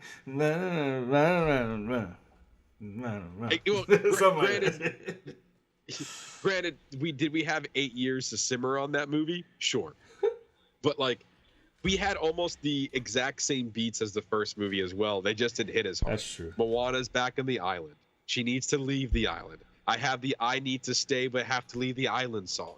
And then eventually we have the Maui song that gets to the but in this case, it's not about him. He's trying to hype up Moana. I forgot what the lyrics were on that one. And then you have the villain song. So instead of "Shiny," you have whatever else she was talking about. In the mix there, we have the "We're at sea, we don't know what we're doing" song. And then we had to, rap in the middle of that for some reason. Like, it just didn't land for me as much as it did, as much as the first one did. And I actually rewatched the first one going into the second one, and I only ever watched the first movie once in the theater, and I haven't really gone back and watched it again. And I thought, it was a solid movie, and I enjoyed it the second time around. But then watching the sequel is just like, wow, the quality of storytelling had dipped significantly between the first and the second movie. And I don't think that was the case for Wreck-It Ralph 1 and 2 and Frozen 1 and 2. I think the story were on par. And for me, I see some of the cracks in there, and one of which they have 3 directors that have never directed a movie before. I think that's one of the key factors there. All 3 of them were storyboard artists for the most part, and were involved in other Disney animated films that probably were given director duties for a television series.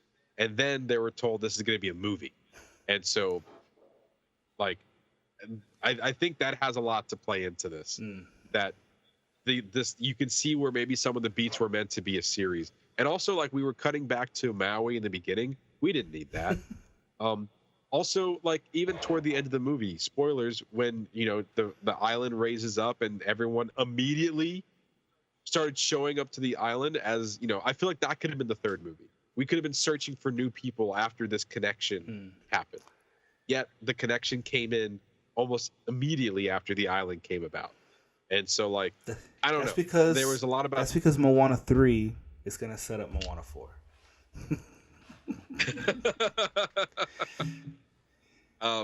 Yeah, I don't. It just like even watching this movie, like, I was kind of nodding off in the theater. It's like, it's just not it. And then I guess, is Moana like a goddess now? Yeah, she's like a right. She's like a wayfinder. Her paddle's got like writing and shit on it, and she has like powers. Yeah, I mean, she literally like survived after being electrocuted by the Thanos monster in the sky.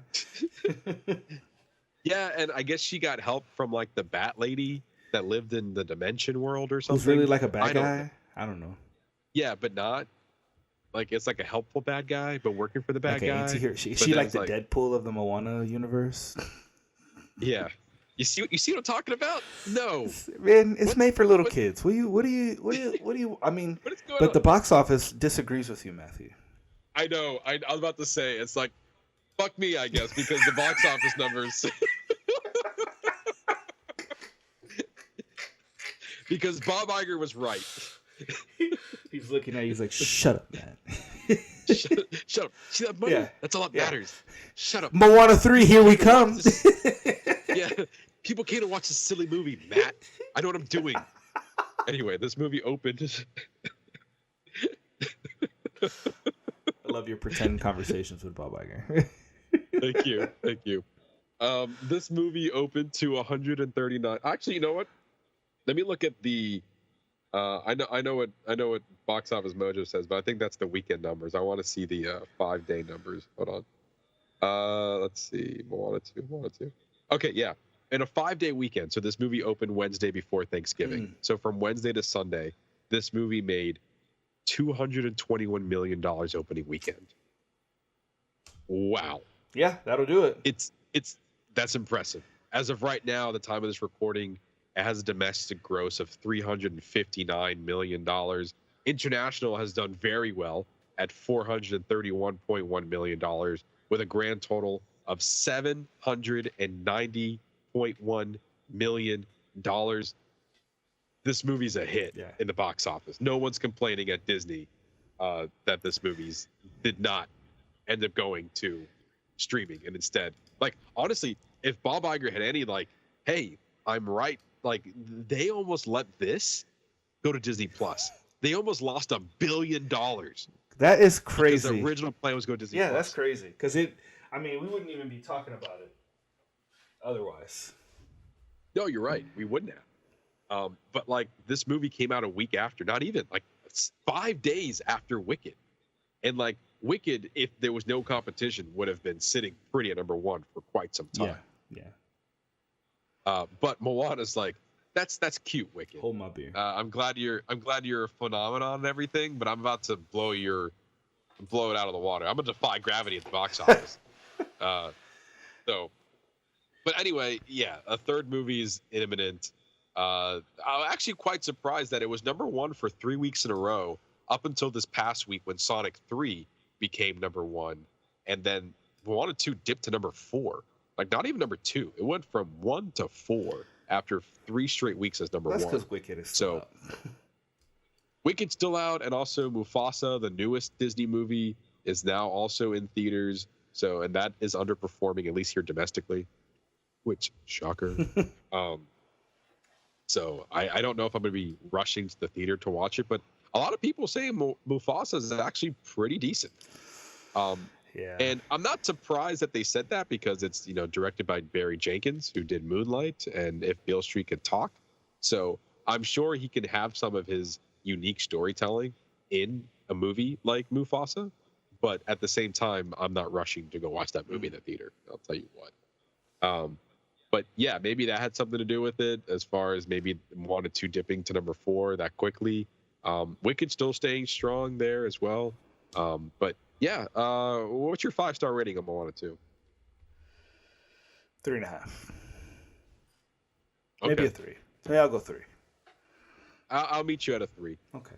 My thought was 2.5, and I was like, halfway I can do a 3. It was fine. It wasn't Moana 1. I'll tell you that. A little bit disappointed from Disney on this animated sequel. But what's the next one? Zootopia 2? I have high hopes for Zootopia 2. I love the first one. So, I think it's going to be great. I mean, I love Zootopia is like one of my favorites. Yeah, as far as the new Disney animated movies go, yeah. I like that one. I think for me it's Wreck-It Ralph, then Zootopia, and then maybe Frozen.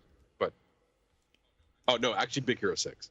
So scratch that. Maybe what was it? Wreck-It Ralph, Zootopia, Big Hero 6. That's the Big Hero 6 is really good.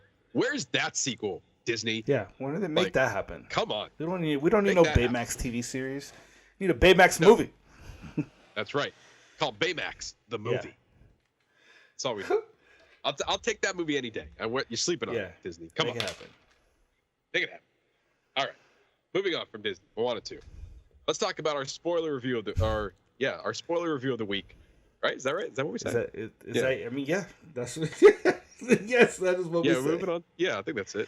Yeah, that's what we say. Yeah. Our second spoiler, it doesn't matter. We're going to be talking about Gladiator 2, directed by Ridley Scott. Kind of returned to form for him after a couple of flops he's done the last few years. Ernesto, your thoughts on Gladiator 2? I have to say I was very, very impressed with this movie because going into it, I watched Gladiator 1, which is another one which I don't know if I've seen it before, but I mean, that movie still holds up. It was fantastic. Some of the best action sequences I've ever seen. I mean, just the grand scale, the production design of it all is so beautiful. And I feel like we're at a return to form for this one. Like, the action sequences were so incredible to watch. Like, the baboon scene when Paul Mescal's fighting them in the Coliseum, in Denzel's watching for the first time, I thought was so entertaining and just really, really, really well done. Denzel came in, was very strong in his acting in this movie. Yeah. He played it. I wouldn't be surprised if he's going to get nominated, at least the nom for next year. But I thought it was a great re-entry back into the Gladiator world. And how great we just kind of thrust right back into it without needing a lot of like explanation. Like we didn't really get any explanation or any exposition until later on in the movie of previous events, but we're pulled in, and I felt like we were immediately just thrust right back into the movie, like with no issues. I felt like I thoroughly enjoyed it. Yeah, for me, it's the first movie again. Yeah, oh, absolutely. Like, it's the same story. A lot of it's the same beats, yeah. And I think there's a level of, okay, I've seen this before. Mm-hmm. Like, yeah. I also rewatched the first movie again, and I was like, okay, we start off, we're in a battle. In this case, his wife dies. Paul Mescal's wife dies in battle rather than a battle happening, and then Russell Crowe goes and sees his wife dead eventually. Well, he sees his wife and son burned and hanged in front of his house. Very true. In this case, Paul Mescal, his wife dies in battle, and then he gets hit and then eventually taken by Pedro Pascal, and his reign from that battle. And so then, like, I feel like they just kind of rushed it a little bit from like the first movie and the second movie of how we got to the point where he is now a slave and eventually turned into a gladiator. But yeah, I think for me, one of the more shocking things I was not expecting from this movie was Denzel Washington. Oh, so obviously good. he's a fantastic actor, but like his portrayal of what's his character's name? Macrinus. Macrinus. And he was kind of playing the, I'm a slave owner for the gladiators. I buy gladiators to play in the to fight in the Colosseum, and I train them up and everything. So he's playing that role until he wasn't. And I think when he had a different agenda in mind, that's when his role got interesting. And that's when I became more interested in the movie, because the first movie never went down that path of like someone scheming from the inside that deep to then become the head of like Rome, I guess. And yeah, go ahead. Well, no, that's what I was just gonna say. Is like, once he saw his opportunity to seize power from the twins, then that's when you really, you can see that. Well, this must have been his plan from all along. It's just a little by little seize his power. Yeah, and speaking of the twins, Fred Heckinger. There you go. Hetchinger. Thank you. And Joseph Quinn, who are playing the two emperors. Again, they did a really good job playing these wacky, ego-obsessed emperors that eventually Denzel Washington was able to manipulate them. And also I was not expecting a brutal death from Joseph Quinn. No. And then all of a sudden his head was being played around in that one scene to kind of control power.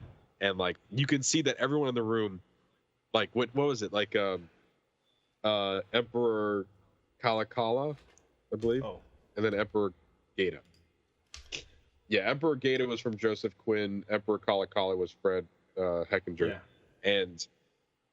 And when Joseph Quinn died, and basically is like Denzel Washington saying that you can't trust your brother, and then he kind of went insane and then cut his head off and helped him cut his head off, and then was touting his head all around the meeting. And everyone else in that room was like, this emperor's insane. What is happening? And what is happening? And I guess we're going to go follow Denzel Washington now, because I don't trust anybody else right now. Well, because it's one of those, like, you're following the one who's really seizing the power.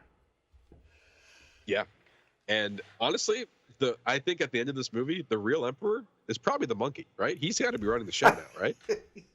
Yes, because then Denzel Washington gets his hand cut off and then gets sliced open. Like, which I kind of expected, like a Hollywood comeback for like one more try to fight. I'm actually very glad that they did not do that.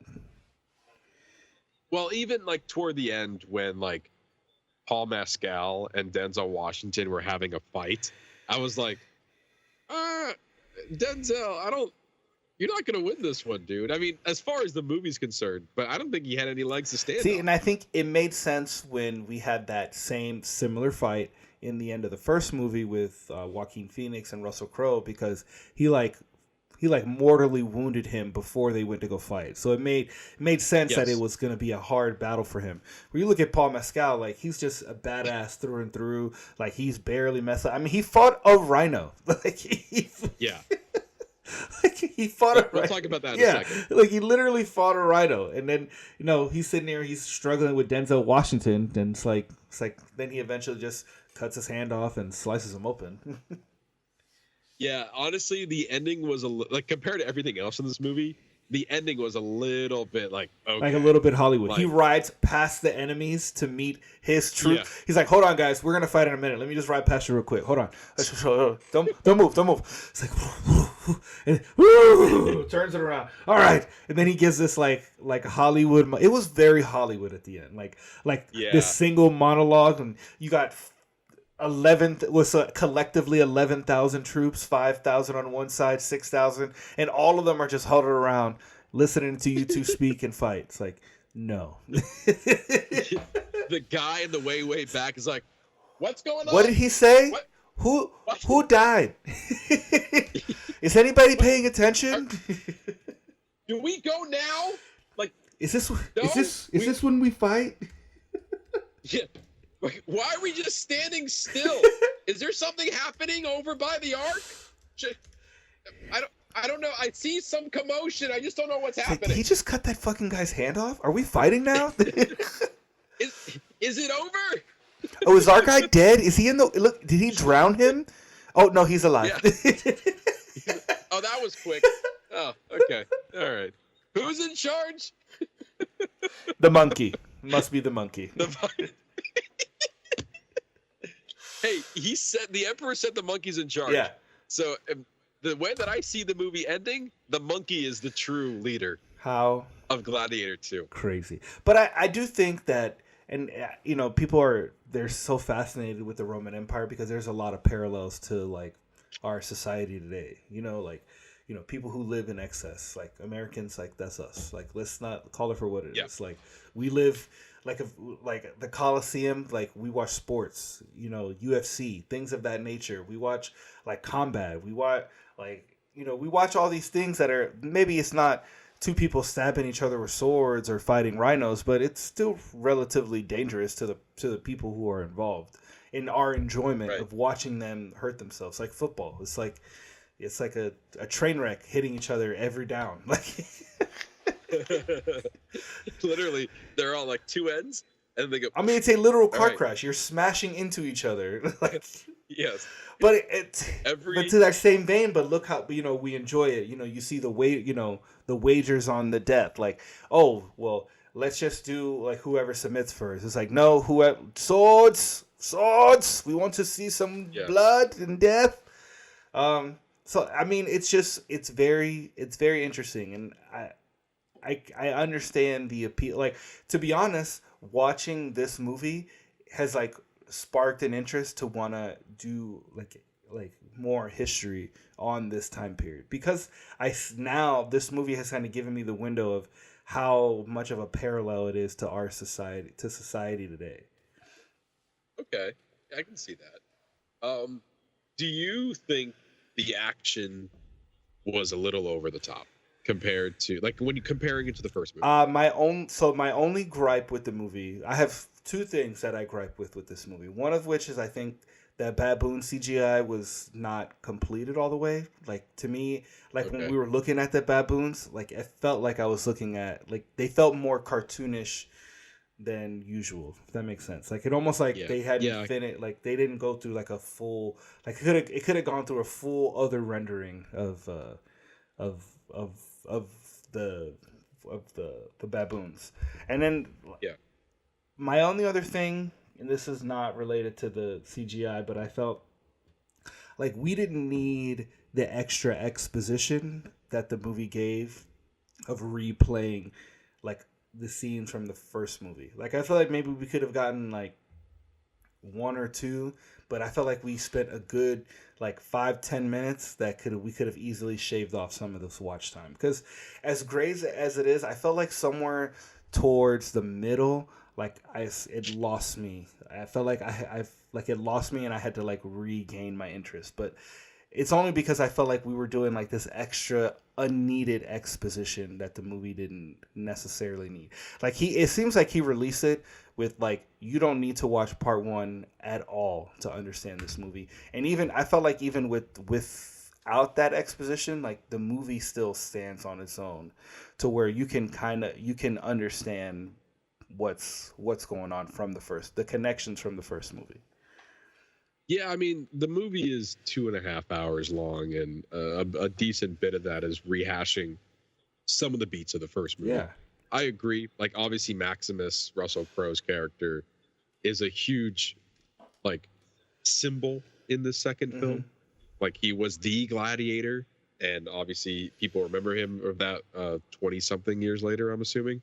But one of the things I had a big gripe with the movie was the reveal that she was his mother, or I'm not sure if, like, it made it seem like it was a bigger thing than I feel like everyone already knew, that this was the son of Maximus. And, yeah, I get that. But like, the movie made it sound like you're the son of Maximus. It's like, didn't we already know that? Like, is that news? I feel like that is news because us? we didn't learn that in the first movie. It was didn't. It was like maybe an assumption, like maybe you thought it, but it was never. They never made any inclination in the first movie that could have been his son. Like at no point could Maximus not have talked to her, and like it could have been like a 1-sentence line. Yeah. Like of her either saying that it's his or him asking the question and her not answering. We just needed, like, if they had just planted the seed in the first movie, then it would feel like the payoff would have been much better in this movie. Yeah, and the other thing too is like, okay, so you didn't. There's also like hey, Maximus, your father, and then I'm your mother, and he's like, you liar, you're not my mother, he's not my father, like all that stuff. Like, I'm a nobody. It's like, wait, I'm sorry, hold on. We know you were a child in the first movie. We saw you as a child. We saw who your mother was, and we saw you fight, see the battle with Maximus. You've referenced that you remember seeing Maximus fight in battle, and you were always fascinated by that. You remember seeing him out there and all that stuff. But you don't remember who your mother is? Oh, he remembers. I think he remembered. I think he was just saying that to be an asshole. Like, he was just saying it to, like, oh, you're not my mom. Like, you left me. Like, it was more of, like, getting back at her. I think he actually remembered. It was more of him just referencing to her that he's not that little boy that left, that she sent away all those years ago. Like, he became another person. That's how I interpret that. You see, and that's perfectly fair. I just didn't see it that way. I'm taking it as face value that, like, he didn't remember her, even though that he was, like, I don't know, maybe 6, not probably older than that, he was maybe older than that. 7 or 9 or something when he left, when he got sent away. And it's like, I don't know, man. It's like, I feel like that was a story element that just didn't need to be there. Like, I would have been more preferred if he went out to fight a war, like just like Pedro Pascal, and maybe lost his memory along the way. Instead of the fact of, like, I had to be sent when I was a child and don't remember anything. No, but I think, but that one. I don't know. I never took it as he didn't remember. I took it as he separated his two lives. That when he left, that person died, and then it became another person. Because he says to her, that boy that you sent away died a long time ago, and this is the man that stands before you today. Like that's how I took that as it was more of like a spiritual thing of him saying like I'm not, that little boy who you sent away is no longer alive. Like, that little boy died, and then I grew and then I became this person. Like, I saw it as like as a spiritual or metaphorically, and like him being pissed at her for her never coming to get him to save him. And that's how I took that as his approach. Because immediately after, he's like, my mother, I love you, my mom. You know? Yeah. And that was a part that, again, just got me confused. It's like, okay, that whole story, I felt like could have been dealt with a little bit differently. Because that, for me, that took me out of the movie. Okay. When we're also watching these giant action set pieces that are, quite frankly, were a little bit ridiculous. But also, I had a lot of fun watching. And that's part of like that production design that I really enjoyed. I mean, when you go to one of the parties and you see just like they're literally shaving there's like a knife and people are shaving like the rhino horn. That's like those delicacies that only like the rich can really appreciate. While you have people in your city who are struggling, but you guys are living these massive lives of excess. Yeah, and obviously he's, especially when you see the juxtaposition of like how dirty. Yes. Like especially in the beginning when Denzel Washington came in and was like, these two people are gonna fight, and you see how everyone's clean and they just look filthy animals, and that's basically all they wanted to see. And but yeah, like I thought, for the most part, the film was grounded. I love the opening scene, the opening like battle on that waterfront. That felt like realistic, and the same for the battles that came into play. I feel like the inclusion of animals was a little bit the only thing that kind of came out of left field in a way, primarily because like the first movie only really had lions, which makes sense. There were animals in the Coliseum before, but like riding rhinos, I don't know about riding, filling the Coliseum to put sharks in the water.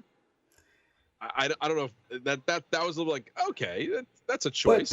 But also, think about it. 16 years after the Coliseum is built, and every year we're in this age of them trying to increase what kind of entertainment they give us. I mean, they're so bored to the point where they have to see people like stabbing each other, like slicing each other up, and doing all these crazy things just to get any sense of enjoyment. So it makes sense that every year, like every so often, like they have to up the ante and like include another crazy ass thing, like they did in the first one with the lions. True, that's true. Yeah, I like I said, I thought it was a little bit ridiculous, but I was also entertained by it all. Not entertained? Like, I was entertained. I was. Especially like it broke up the monotony of the drama that was happening. Yeah. To then like, here's this spectacle fight scene that we get to enjoy for about 10 minutes, and like how he's able to get himself out of the situation. But in a way, I feel like the spectacle of what was happening in the arena was secondary to what the story was. Like I feel like in the first movie, the arena fights were building upon the story, whereas some of the bigger set pieces didn't really do that in the second one, with the exception of when he was fighting Pedro Pascal at the end. Yeah, what did you think about that storyline? I thought it was fine. I enjoyed it.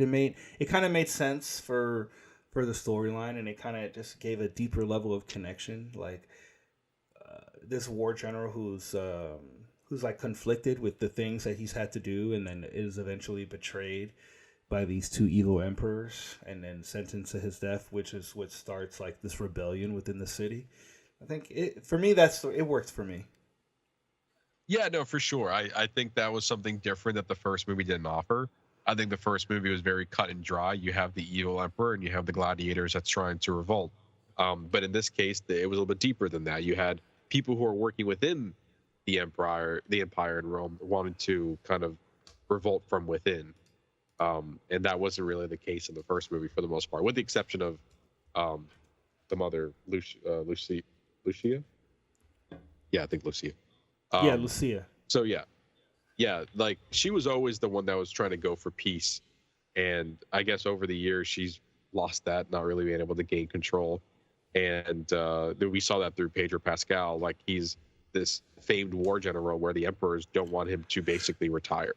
He just wants to, live his life in peace, and they're like, nope, you're a great war general. You get the job done, and we're going to want you to continue to do that.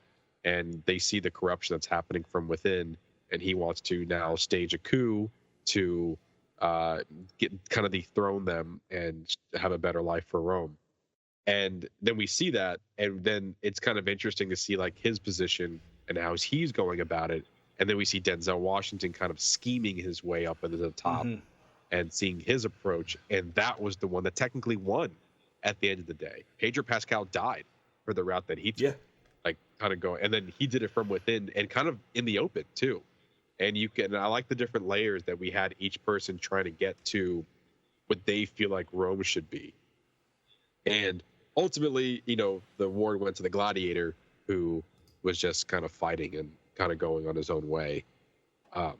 So, and in a lot of ways, this movie was exactly the first movie with just like a little bit more layers to it. So in a way, like they definitely added some more complexities than the first movie had, but for the most part, it's just Gladiator. Yeah, it was fun. Like, it was fun.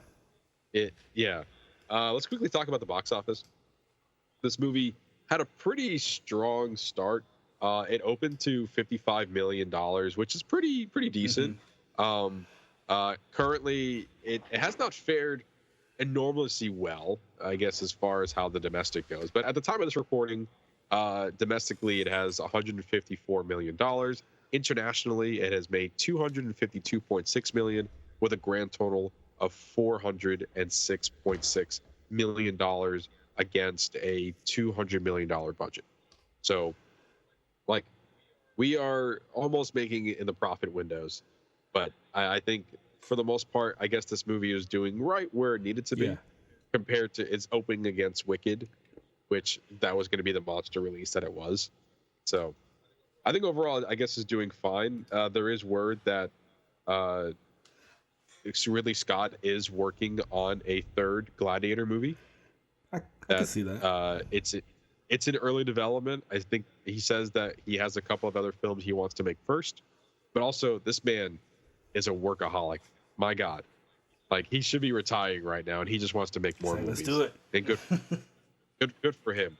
And I think this, again, we mentioned this earlier in the episode of how much of a like return to form for Ridley Scott this was. Like for him at his age to make a movie like this, you would think that was, Gladiator was 24 years ago. Like that was his prime making Gladiator back then. But now 24 years later, I think he still brought the same energy of the first movie into this one.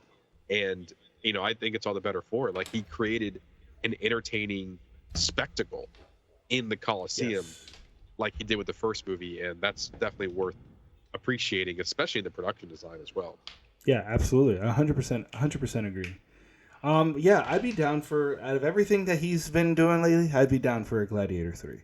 Because there's just something about the way he captivates it that makes it so entertaining. Like I would easily sit and watch another 2.5 hours.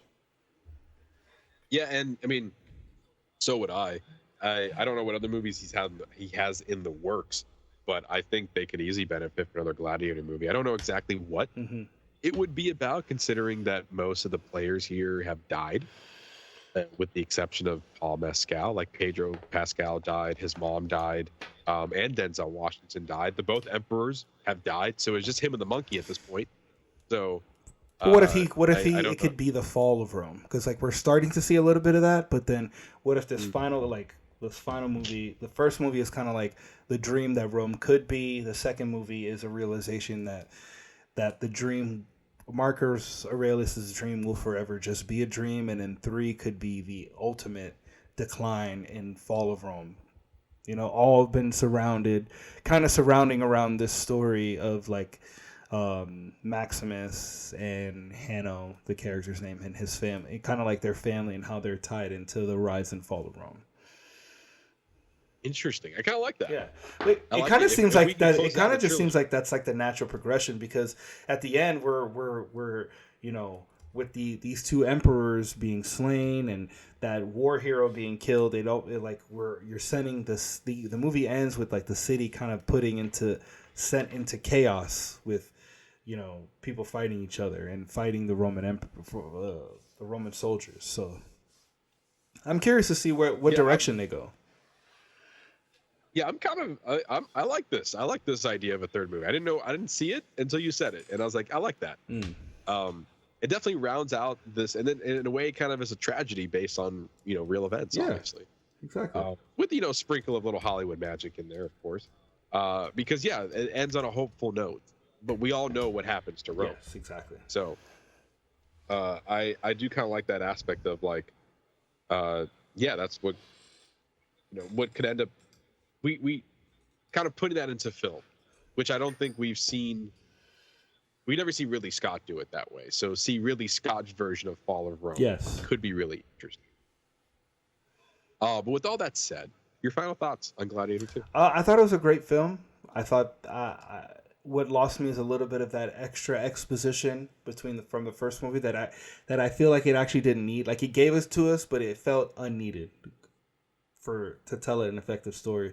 So in that sense, you extend the length of the movie, so it just made it a little bit longer. It could have been a much stronger film if it's maybe you cut out maybe 20 minutes. You could have cut out 20 of this movie and it'd have been a much stronger film and not really lose anything that I felt like he was trying to get across. But the action sequences were great. I thought they were really entertaining, even though the baboon CGI was kind of a little off. I didn't really notice with any of the others, but that was the one that kind of really, just very early on in the beginning of the movie, that stood out to me. Pedro Pascal was phenomenal. I thought he did a great job, but he does great in everything he does. And the fight scene between him and Paul Mescal was really good. But yeah, and strong performances from Denzel Washington. I'm gonna go 4 stars. Okay. Yeah, I was gonna lean it to about a 3.5, but I can meet you with 4. I was definitely entertained by this movie, pun intended. Again, it is very much the same as the first movie, but almost nowadays all sequels are going to probably mimic the ideas of the first movie anyway, so kind of have to get that idea out of it and kind of take it for what it is. And this was a Gladiator movie made 24 years later from the same director, and he gave us a similar movie, but it's still entertaining to watch. And he kind of beefed up the scale a little bit by giving us new things we haven't seen in the Coliseum, and so that's always fun to watch. And then also with Denzel Washington giving us a very unique performance that we haven't seen him do in other movies before. That was very much entertaining, kind of seeing him scheme through Rome. I haven't seen him in this strong a performance. I agree with you. I actually haven't seen him in this strong a performance in a while. Yeah, I think performance-wise, he is the strongest, and so much so that he's getting recognition for it. We have he got nominated at the Critics' Choice and the Golden Globes for Best Supporting Actor. Yeah, well deserved. For his performance. Yeah, well deserved there. And also, just speaking of other accolades, at the Critics' Choice, it received Best Costume Design, Best Visual Effects, and Best Productions Design.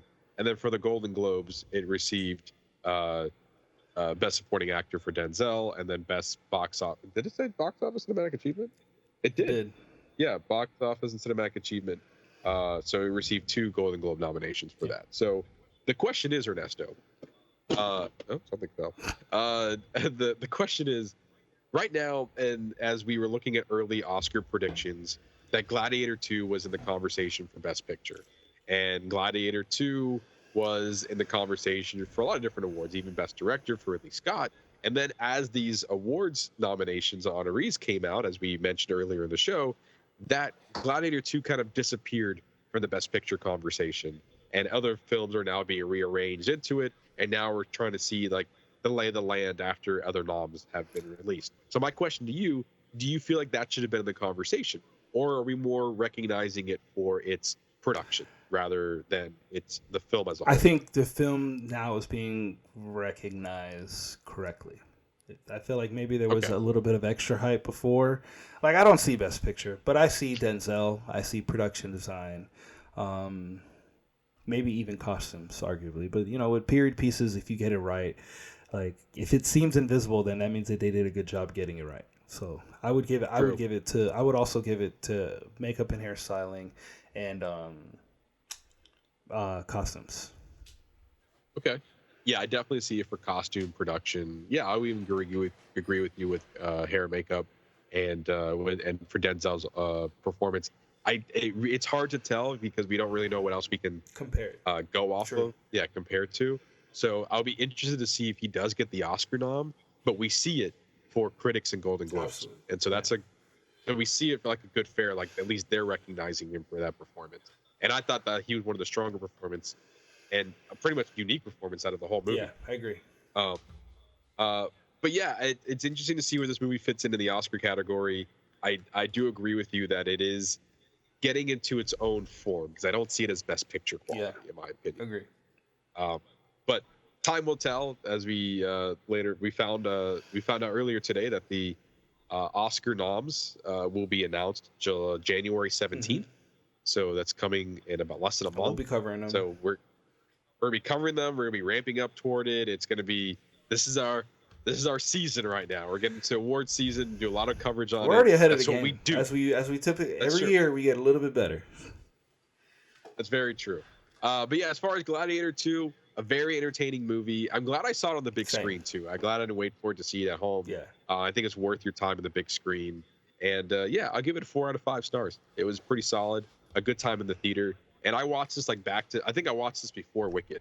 And both movies, like the Wicked-ator, as they touted. It wasn't as big as Barbenheimer, but it was close enough to the Wicked-ator as far as a 1-2 punch on these movies. But yeah, a solid movie all around, and I guess it won't be the last time we're talking about it as we get into the Oscar season. I'm sure it's going to get something. I don't know if Ridley Scott's going to get his flowers on directing, but we'll see. Yeah. And if the story can be the fall of Rome for 3, I'll be down to watch a Gladiator. Absolutely. Yeah. But there you go. That is all the show we have for you guys this week. Ernesto, I don't think we have anything planned. I don't think we have anything set up officially for next I think this is our last show of the year.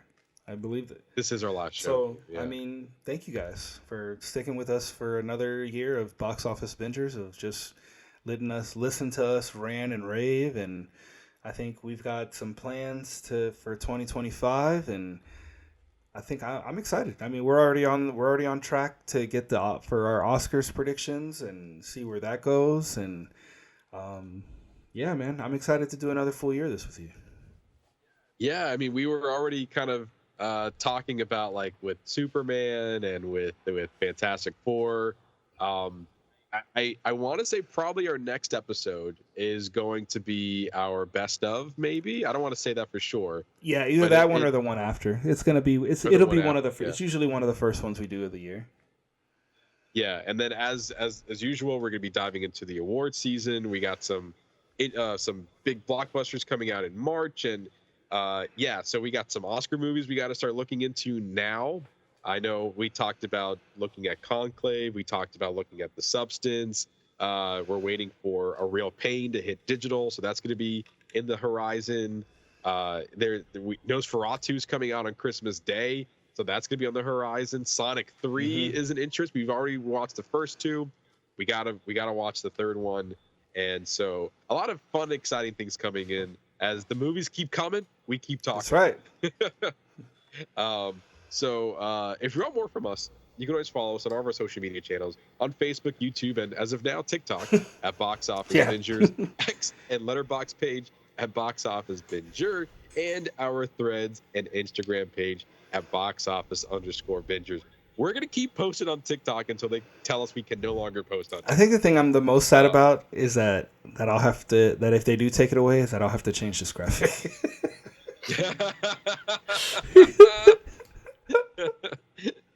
Oh man, we can put in memoriam next to it, like a little, like, leave the graphic but put like a little asterisk on it, and then it just says in memoriam. We're gonna until say it comes every back. time until it comes back. Yeah. The fun doesn't stop here. It continues on all of our social media channels, so be sure to listen. Listen to us, yes, now, but like follow all those social media channels. We do a lot of fun stuff over there. You're not gonna regret following us. Thank you, each and every one of you, for listening to us just talk about movies. We really do appreciate it. I hope everyone has a safe and happy holiday season, and as you ring in the new year. And when we come back, we got a slew of movies to watch, and we're going to ring in 2025. We got the best of 2024 coming up, and we typically look ahead at what big movies are coming out as well. We got the award season coming up. We got a lot of movies we got to talk about. So I'm excited to ring in the new year with another slate of a lot of big movies to talk about. Come back next week, or come back next year for more movie fun. You're not going to regret it. And for that, I've been your host, Becky. Been Ernesto Santos. See ya.